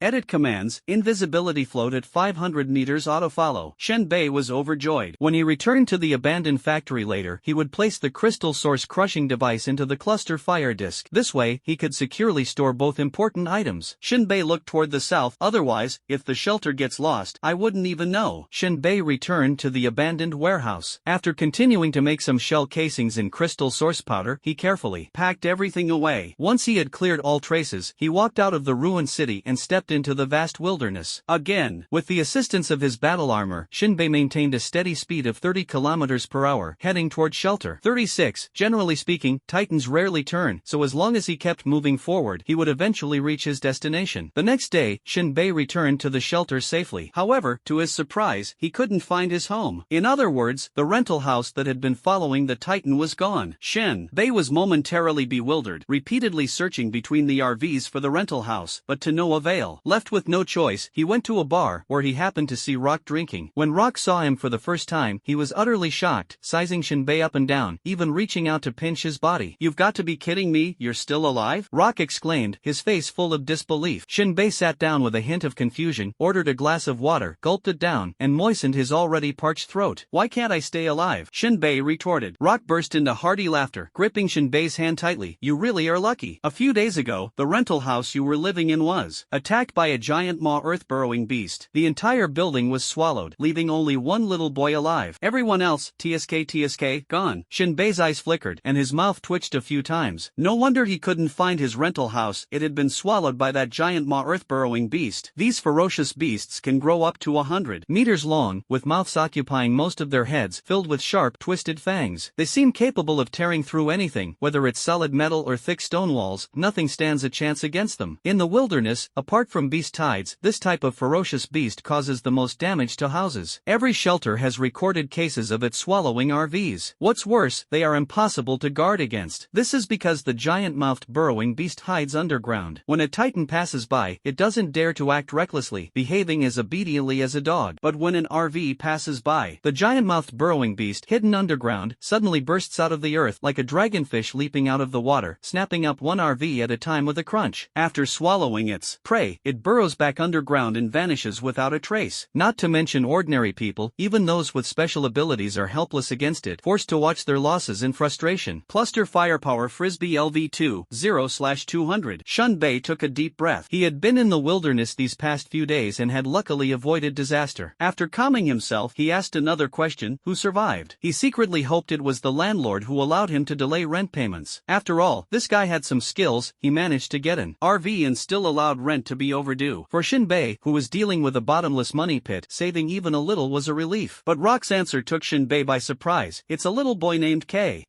The names in this world were were just that random, and Shinbei was no longer surprised. Forget being called K, even names like Blue Enchantress wouldn't raise any eyebrows. Shinbei still remembered K. After the beast died, while others gave him beast meat, that little guy handed him a pistol. How lucky. Shinbei nodded. Rock said with a face full of emotion, that's practically the kind of luck where smoke rises from your ancestors' graves. Back then, the giant-mouthed burrowing beast swallowed the house, and that little guy was inside. In the end, he fell out from between the beast's teeth. Shinbei shrugged, grabbed some roasted meat, and started eating. His burning stomach was finally soothed. Every piece of meat that entered his stomach seemed to be incinerated by flames, instantly breaking down. Shinbei ate 5 plates of roasted meat before his hunger was slightly alleviated. Rock slightly opened his mouth. You awakened? Typically, the food intake of those with special abilities is several times that of ordinary people. Eating like Shinbei does clearly exceeds the limits of a normal person. Shinbei shook his head and replied, you know my situation best. Then why are you eating so much? Rock teased, like a starving ghost. Shinbei was at a loss for words. When you're hungry, you eat until you're full, there's nothing more to say. The two chatted casually for a while and talked about Juema and Gon-Mo. Although Rock was a bit puzzled as to why the time of Shinbei's disappearance was only a few hours apart from Juema and Gon-Mo's departure, he did not delve into whether there was any entanglement between Shinbei and them. He wouldn't overthink it, let alone dare to imagine that these two superhumans had already been taken out by Shinbei. After finishing his meal, Shinbei took a sip of wine. He pulled out the Shadow Wriggler sack he had picked up and handed it to the waiter to settle the bill. This item was considered hard currency in the bar. According to merchant rules, after settling the bill, the excess crystal core value should be returned to Shinbei. However, the bar owner was straightforward and directly pre-stored a few cases of drinks and snacks for Shinbei, making it seem as if he was being very generous. Rock was a bit dissatisfied and was about to talk to the bar owner, but Shinbei raised his hand to stop him. I didn't lose out. A few cases of drinks are here. You can come by any time to have some. Rock was taken aback for a moment and rubbed his hands. This really makes me feel a bit embarrassed. Don't be so polite with me. It would be meaningless if you were. Shinbei wiped his mouth and said casually, does this world require understanding human relationships and social norms? Sometimes it does, and sometimes it doesn't. It all depends on the person. Blue Enchantress doesn't need it. Her strength is enough to stand on her own in Shelter 36, not even putting General Yu Wuchang in her eyes. But Yu Wuchang values human relationships and social norms, especially with other shelters. Though the wilderness is desolate, there are more wandering groups, and encounters are frequent. The relationships between shelters are not harmonious, often fraught with conflicts and even outbreaks of clashes and battles. Shinbei himself also needs to navigate human relationships. A few bottles of liquor are nothing, but the results are immediate. I have something I want to ask you. Shinbei lit a cigarette, took a deep drag, and instantly felt immensely relaxed and at ease. Rock took a sip of his drink, chuckled, and said, not sure where to sleep tonight? Come to my bed, baby. There's enough room for the two of us to roll around. Forget it. Shinbei exhaled a puff of smoke, lowered his voice, and asked seriously, have you ever heard of an Apocalypse-class starship? Shinbei was extremely curious about this term. He had picked up the chip of an Apocalypse-class starship, which meant that such starships had once existed in this world. But where had they gone now? Starships represented advanced technology, yet what kind of technology did this world have? It was practically a weakened version of punk, with an overwhelming sense of disconnection. Where did you hear that term? Rock asked with a serious expression. Shinbei casually made up a lie. I saw it by chance on a wall in the ruins of the city. Why, is there a problem? Rock knocked on the table and said, not many people know this term, and you don't need to delve into it. More importantly, don't touch anything related to it. It's taboo. Remember that. Ha? Shinbei asked groggily. You've been talking in circles without giving any real information. Are you planning to become a charlatan? Just get to the point. Rock curled his lips and rolled up his sleeves. Fine, then I'll make it clear to you. All rumors and secrets about the apocalypse level are only discussed in the Blood Conference. Blood Conference? What's that? A meeting composed of the leaders of the shelters, Rock said in a low voice. But not all leaders are qualified to become members of the Bloody Council. Our General Yu Wuchang doesn't make the cut. By the way, let me tell you, the head of the Bloody Council is the Spider Queen. At the mention of the Spider Queen, Shinbei immediately understood there was no need to continue the conversation. That name was too taboo and mysterious. At this moment, Rock suddenly remembered something and said, oh, do you still remember Inhu? The so-called good brother of Mengshan. That's right, he's about to go on a mission. Shinbei responded with a hum. So that means I have to follow along for free? Rock took a sip of his drink, stood up, and patted Shinbei on the shoulder. Do as you see fit, just go with the flow. After all, Inhu's mission has two parts, one is you, and the other is the real mission. After speaking, Rock yawned, stretched lazily, and continued to ask, are you sure you won't stay at my place tonight? Hotel prices aren't cheap. Shinbei smiled, we'll see, we'll see. Rock's figure disappeared at the bar's entrance. Shinbei leaned back in his seat, his gaze wandering aimlessly at the ceiling. Inhu, finally ready to make a move against me. Is it to avenge Meng Shan? Shinbei exhaled a heavy breath. He wasn't afraid of facing off against superhumans. What he feared most were other variables arising during the mission, such as people outside the target. Must stay vigilant and act cautiously. Shinbei set a goal for himself and got up to leave the noisy bar. After walking just a few steps, he suddenly noticed someone following him. Shinbei tilted his head slightly and saw a small figure. Little K? Short K, who was only about 1.3 meters tall, had eyes filled with deep confusion. Homeless now, huh? Shinbei chuckled softly. In this world, shelters protect humans from the harm of evil species, but they don't cover food, clothing, housing, or transportation. Children who lose the protection of their parents often live worse lives than stray dogs. Of course, some people are willing to adopt them, but as for what fate awaits them after being raised by others, no one can say for sure. The perverts in this world never hide their true selves, and people with all kinds of quirks can be found everywhere. Shinbei waved his hand. Come with me. It wasn't out of a sudden surge of compassion, but because he planned to buy wheels and build a house himself. Since he often had to venture into the wilderness to make money, leaving things unattended would make them easy targets for theft. The little boy was well acquainted with the situation here and wouldn't mind an extra meal. Little K took a few steps forward to stand in front of Shinbei, looking up at him. Shinbei gently patted his hair. Little K's eyes were no longer as clear as they had been at the start. Instead, they were somewhat clouded, with red and swollen rims, clearly from crying in some corner for a long time. Shinbei sighed. My food isn't great, but I won't feed you for free. You'll have to help me guard the house. Little K nodded. Can't you speak? Little K nodded again. Shinbei choked up slightly, let out a bitter laugh, and led the silent little K toward the upper level of the shelter. Shinbei then went to the research institute. After waiting for half a day, he finally caught Chunanji during a free moment. As soon as Chunanji saw him, he showed a puzzled expression. Your battle armor, why did you change it again? Is team leader Chen trying to admit that my craftsmanship is pretty good? Shinbei responded with a smile. Chunanji stroked his chin and walked around his battle armor. The modifications are indeed quite good, at least there's no hindrance to movement. Interested in working at the research institute? Faced with the invitation, Shinbei waved his hand. I'm not an ability user. Afraid of being looked down upon? Chunanji laughed heartily and continued. The chain of contempt definitely exists, even among those with special abilities. This is just how the world works. Survival of the fittest is the basic rule. Since you live here, you have to accept it. Shinbei turned to look at little K and asked earnestly, did you remember what Uncle Chen said? Little K nodded. Shinbei turned to Chunanji. The educational effect is quite good. You. Chunanji said with a stern face, I'm talking to you, why bring up someone else? The significance of education is universal. I think you're just unconvinced. I just don't accept being treated as weak prey. Chunanji listened, his expression paused, his eyebrows raised, and he said rather bluntly, calling you weak prey is already a compliment. Shinbei shrugged and said nothing more. Alright. Chunanji pressed his hand down. Since you don't want to come to the research institute, then tell me about your current goal. Shinbei spoke bluntly. I want an RV. How much would it cost? Chunanji stroked his chin. Actually, the house itself isn't expensive. The cheapest way is to hire some hands and build one yourself using wood. The costly part is the wheels and the iron chains, which require a high-grade crystal core. Shinbei was a bit puzzled. Although the technology in this world was somewhat unconventional, it shouldn't be to the extent that even the price of wheels was outrageously high. He had initially thought that the cost of building the house was the main issue, especially since real estate developers in the old era always liked to mislead the public. A high-grade crystal core is equivalent in value to 100 mid-grade crystal cores. This was an enormous fortune. If it were before the cluster fire disk upgrade, Shinbei still had 50 crystal cores on him. With some extra effort, whether by hunting fierce beasts or resorting to robbery, he could have managed to gather the remaining 50. But now, after the upgrade, he was left with only one intermediate crystal source core. Shinbei knew that RVs weren't cheap, but he hadn't expected them to be this expensive. It seemed unlikely he could even buy one on credit. Very expensive, right? Chunanji noticed Shinbei's difficulty and thoughts, tapped the table, and said, you think it's expensive, and I think it's expensive too. But let me tell you, the wheels and chains themselves aren't costly. What's expensive is the qualification certificate. Qualification certificate? Shinbei was hearing this term for the first time and vaguely felt that it was very similar to the property certificate from the old days. Chunanji continued, you have to understand, for a shelter to operate, it doesn't just rely on titans, but also on taxes. Otherwise, where would the salaries for us non-combat personnel come from? To sum it up, you don't realize how expensive daily necessities are until you're in charge. Even General Yu Wuchang is almost bald from the stress. Without a qualification certificate, your RV isn't eligible to be attached to Titan. If you dare to attach it without permission, the punishment is obvious. Chunanji added. Awesome. Shinbei stood up, looking helpless. It seems I thought things were too simple. Then why not come to our shelter to make money? Thank you for your kindness, Shinbei said modestly, then continued, how about this, help me build a house that can be assembled. The material doesn't matter, the cheaper the better. Whether it's practical or not doesn't matter, as long as it can shield from wind and rain. Your requirements are way too low, far inferior to wooden materials. Doesn't matter, Shinbei responded calmly. How many floors? Shenanji asked while taking notes. Any other requirements? 1 floor, Shinbei replied briefly. Shenanji was stunned for a moment. Just 1 floor? Don't you want to be a landlord? Just need it for myself. Shinbei placed a mid-level crystal core as a deposit and then turned to leave the research institute. In Shinbei's opinion, the material of the house doesn't really matter. Even if it's made of cardboard, as long as it's upgraded properly, it can become an incredibly defensive residence. As long as it's a modular assembly, it can increase experience points. This is the rule he has summarized, and he would never miss an opportunity to gain experience points. At night, Shinbei brought little K to Locke's residence. Locke lived on the upper level, enjoying privileges beyond the norm, in a standalone 2-story house. Accommodating Shinbei for a few nights was no problem at all. You talk tough, but your actions are quite honest. Locke opened the door and cheerfully welcomed Shinbei inside. Reality is just too disheartening. Shinbei smiled helplessly. He explained his plan to build an RV. Rock looked at Shinbei as if he were a fool, innocent, even using your toes to think. It's obvious that building an RV is cheaper. Who would still rent a house? Let's not talk about that for now. There's something I forgot to ask. When is Inhu heading out to carry out the mission? Rock had so many tasks on hand that he couldn't remember who was leaving when, relying entirely on last-minute notifications. But he paid special attention to Shinbei and immediately replied, originally, we thought you were dead, so it didn't matter when the mission started. But today Inhu came over and requested to carry out the mission tomorrow. Tomorrow? Shinbei's mouth twitched. I'm not going to argue with you. I need to rest quickly. Shinbei patted little K. Go, find a place to sleep on your own. Little K looked a bit uneasy, glancing at the messy room filled with trash. In the end, he chose a corner of the wall and slowly leaned against it. Shinbei. Rock grabbed little K by the neck, dragged him to the storage room, threw in a blanket, and shut the door. Pretty considerate, huh? In Rock's eyes, kids like this were just burdens. Letting him sleep in the storage room was already a huge favor, at least it was better than being a stray dog. Shinbei took off his battle armor, curled up on the sofa, and yawned, at least he's better off than me, he can stretch his legs. Look at me, the sofa's too small. Go upstairs and sleep in the same bed with me, Shinbei half-jokingly said. I'm afraid I might make a mistake. Rock carried the wine bottle upstairs. Tonight, I need to lock my door tight and not give you a chance to make a mistake. You stay here. If I don't come back, call him Godfather, got it? Shinbei, fully geared up, took a moment to instruct little K. Rock almost choked on his breakfast and nearly shouted, you're trying to kill me. I can barely handle my own stuff. Where would I find the energy to take care of this little brat? Shinbei checked his gun and bullets, smiling as he said, he's mute, what are you afraid of? Rock's mouth twitched. You're just making me a joke. Come here, little thing, lick all the leftovers off my plate. If you waste it, I'll break your teeth. Though he spoke fiercely, Rock pushed his breakfast over to little K. Shinbei reached out to take the food, but his hand stopped mid-air. Shinbei, hunger is what keeps you alert. Rock grinned, baring his teeth. Muttering under his breath, Shinbei snatched a piece of roasted meat and stuffed it into his mouth. Your advice is really not worth thanking for. This is all my experience. I have my own experience. Heh, spent a few days in the wilderness and now you're clueless. Rock put on his clothes and waved. Let's go. Before leaving, Rock warned little K fiercely, if you dare to steal from me, I'll beat you to death. Little K showed no fear and silently ate his food. Rock smirked and muttered to himself, this little guy, if he awakens, he'll be a tough one. Shinbei glanced back, closed the door, and said, if you're not ruthless, you can't stand firm. The weak have long been eliminated by this world. Rock stared at Shinbei with a strange expression. Do you want to be a philosopher? Studying medicine can't save people. What use is a philosopher? Hearing you say that, I feel much better. When they arrived at the mission hall, the entrance was already crowded with people. Rock's demeanor changed, exuding an air of defiance as he kicked aside the crowd blocking his way. Move, don't you have eyes in the back of your head? The crowd laughed and made way, smiling as they said, Boss Rock, you overslept again. Is there any task today that's easy and pays well? Mr. Luo, the settlement for yesterday's task is incorrect. You didn't include the crystal core used while driving on the road. I'm here to take on a fixed quantity task, something decent, and I'll bring a small gift as a token of respect. Luoka faced the chattering crowd, pressed his hands down, took a deep breath, and directly started cursing. Fuck your old-fashioned mother. You need just one intermediate crystal core to drive back and forth several times, and you report two to me? Are you trying to cuckold me? Damn it, get lost. What kind of crap did you send? And you still want to take on simple tasks? Might as well not send anything. Who are you insulting? Accompanied by Rock's cursing, he pushed open the door to the mission hall. The crowd swarmed in. There were quite a few people here today to carry out their quota tasks. These tasks are a mandatory mandatory requirement of the shelter. Every member of the shelter, regardless of their status, must complete one task issued by the shelter every week. Generally speaking, people from the research institute also have to go out into the wilderness to carry out tasks, but for non-combat roles, it's mostly work like transporting goods or cleaning up battlefields, which isn't dangerous. To put it bluntly, this is also a way for the shelter to earn some extra income, equivalent to forced labor. Of course, as long as you take on a task at the mission office, you don't have to do the quota tasks. Shinbei sat on the side waiting. Inhu hadn't arrived yet, so there was nothing he could do to help Rock. After a busy half-day, the number of people at the mission office gradually dwindled. In the world of famine, there is no rest. Everyone bustled around the Titan like ants, going in and out, stocking up on various supplies. No one knew where the Titan would ultimately go. The climate is still temperate at the moment, relatively comfortable. Once entering the frozen zone, no one knows when the Titan will be able to come out. The upper level farmlands are completely destroyed. Heating wood consumption is enormous. The entire shelter would come to a standstill, relying solely on reserve supplies to barely hold on. Shinbei had heard of a Titan who led people into the frozen zone and didn't come out for a full 5 years. 5 years later, only the Titan was still alive. Everyone else had frozen to death. Tragedies don't just come from evil species and ferocious beasts. The climate is equally brutal. After everyone from the mission office had left, Rock stretched lazily, working 4 hours a day. I'm really overdoing it. He ignored Rock's bragging. There was simply no comparison. How much does this Inhu mission pay? You'll definitely be tempted when you hear it. Rock opened the computer to check the list. Just one high-grade crystal core. But this has nothing to do with you, because you still owe a favor. Tempted, indeed tempted, even a bit of a racing heartbeat. Shinbei was very sensitive to this number. Is it difficult? Tasks at this price point are definitely not simple. Have to deal with the wild god, Rock said nonchalantly. Shinbei almost fell off his chair. The wild god, that's a being second only to the evil kind. The corrupted species cannot be killed, and everyone is terrified of them. As for the Aragami, although they can be killed, their attack power is no less than that of the corrupted species. It requires a high-priced team of ability users to join forces for a siege. Inhu is leading the team. What level is he? A third-tier ability user. Are you kidding me? Shinbei couldn't help but say, is it still too late for me to defect now? Rock stared at the computer, tapped the keyboard a few times, and cursed under his breath. Damn it, Luo Chengyuan didn't show up to carry out the quota task again. Where were we? Rock turned his head and asked Shinbei. I'm going to defect. Don't rush. Rock pressed his hand down. This time it's just a juvenile form. The research institute is quite interested in this kind of thing. Juvenile form? Shinbei finally breathed a sigh of relief. Juvenile forms were much easier to handle. What's the point of researching if all the money is being burned? Shinbei asked. Rock lowered his voice. I heard that shelter number 1 has developed a potion that can allow ordinary people to undergo a second awakening, and the raw material is the blood of the wild god. No one dared to mess with the wild god before, but now they've found a juvenile one, so Yu Chang naturally wants to give it a try. Normally, if a person hasn't awakened their abilities by the age of 18, there's basically no hope. But now, technology can enable a second awakening. It's a bit like science fiction. Shinbei frowned. Is there no cost for a second awakening? Rock spread his hands and made a booming sound with his mouth. There is. If it fails, you explode, the kind where your body blows into pieces. Shinbei completely lost interest in this thing. Not long after, Inhu entered the mission hall with a few people. This time, their equipment was noticeably different from usual. They were fully covered from head to toe and carried gas masks and antidotes in their hands. Mr. Luo. Inhu ignored Shinbei and reported to Luo Ku immediately. Luoka's expression was not very pleasant. You're being a bit inconsiderate here. Shinbei is still missing a gas mask. The logistics department is out of stock. Truly unfortunate. Inhu couldn't even be bothered to come up with an excuse and brushed it off casually. Shinbei. Rock turned his head to look at him. The place you're heading to is the swamp deadwood forest. Hurry to the logistics department to get a set of anti-poison equipment. As he spoke, Rock began writing a note. Without a note, the logistics department wouldn't issue any supplies. At this moment, however, Inhu said, there's no time, let's go directly. Upgrade. Rock slowly raised his head, his brows sharp as a knife, tightly furrowed. Is your time that precious? The time at the research institute is very precious, Inhu said, completely unafraid of Rock's questioning. Rock gritted his teeth. If he still had his abilities, anyone daring to talk back like this would surely get beaten up. But now, a fallen phoenix is worse than a chicken. General Yu Chang might still show him some respect, but the ability users under Yu Chang's command more or less looked down on him. At this moment, Shinbei stood up and calmly said, no need, we can head out directly. Gas masks? Can those compare to battle armor? Burdensome. Inhu's face revealed a vicious yet satisfied smile. What are we waiting for? Let's go. After speaking, Inhu turned and left with his men. Rock glared angrily at Shinbei. Foolish. You don't even know how to survive. That's a place filled with miasma. Without a gas mask, are you looking to die? Shinbei waved his hand and slung a sniper rifle over his back. I'll give you a chance to be a godfather. I won't be your godfather. Rock spat angrily, a surge of indescribable irritation welling up in his heart. If you damn well don't come back, I'll throw that little bastard K straight into the wilderness. Shinbei remained indifferent, neither stern nor pretending to be relaxed, and changed the subject. I have only one request. If I'm the only one who makes it back, figure out a way to cook the books and get this high-grade crystal core out. I want to use it to build an RV. Shinbei followed Inhu and the others along the suspension plank toward the garage at the front of the Titan. The plank was attached to the Titan, swaying like a swing as they walked. Shinbei secretly observed the composition of the team. There were 5 ordinary people, all holding rifles. The team was led by Inhu, a tier 3 ability user whose weapon was a powerful long whip. Back when the beast tide struck, Inhu had used this whip to kill many wing-clawed stone falcons. There are 2 other superhumans in the team, one named Flying Squirrel and the other named Suli, whose ranks and abilities are unknown. However, Suli carries a dark red curved bow, likely indicating he is a combat-type superhuman, which is troublesome. Back then, in order to kill Juema and Gon Mo, Inhu and his team tracked them for several days, driving them to frustration before making their move. Now, there are 3 superhumans in the team. However, Shinbei felt no panic at all. Whether it was the battle armor or the cluster fire disc invisibly following overhead, they were more than enough to deal with them. Soon, the group arrived at the garage. In the garage, not only was Inhu's team retrieving vehicles, but Shinbei also spotted Blue Enchantress. Today, she was dressed in a form-fitting leather military outfit that perfectly accentuated her figure, exuding a breathtakingly cold and alluring aura. Her blue, ice-like hair made her even more unforgettable. The Blue Enchantress curled her finger, and Shinbei pointed at himself. Come here. The Blue Enchantress's face remained as frosty as ever, but her tone was exceptionally melodious, her voice light and clear, like autumn wind brushing crimson leaves, or the vast ocean reflecting the icy moon. What's the matter? Shinbei asked calmly, though his heart was somewhat flustered, fearing that the Blue Enchantress might come to settle accounts over the ultra-modified repair potion, a thing worth millions of crystal core sources, a life-saving item that could indeed cost a life. Where are you going? The Blue Enchantress spoke in a cold tone, yet her translucent crimson lips exuded an alluring vitality. The swamp of withered woods. The Blue Enchantress was surprised. How did you end up with such a task? Shinbei shrugged. I owe General Yu Chang a favor. Don't go, come with me. The Blue Enchantress's gaze was calm and restrained. The most lethal part of that mission isn't the origami, but the miasma. Shinbei's expression showed slight hesitation. He naturally understood that the Blue Enchantress's status was higher than Inhu's. As long as the Blue Enchantress spoke, Inhu wouldn't dare utter a word. Shinbei asked, what's the mission on your side? How much can we earn? You'll get 5 intermediate crystal source cores. Forget it, I'll go to the swamp deadwood forest instead. Shinbei decisively rejected Blue Enchantress's proposal. What a joke, just 5 intermediate crystal source cores. There's a high-level crystal source core right here, and instead of taking it, you'd rather go earn some petty change? That's like losing a watermelon to pick up sesame seeds. Although Shinbei wasn't sure if Rock could account for the money, he knew he had to complete the task first.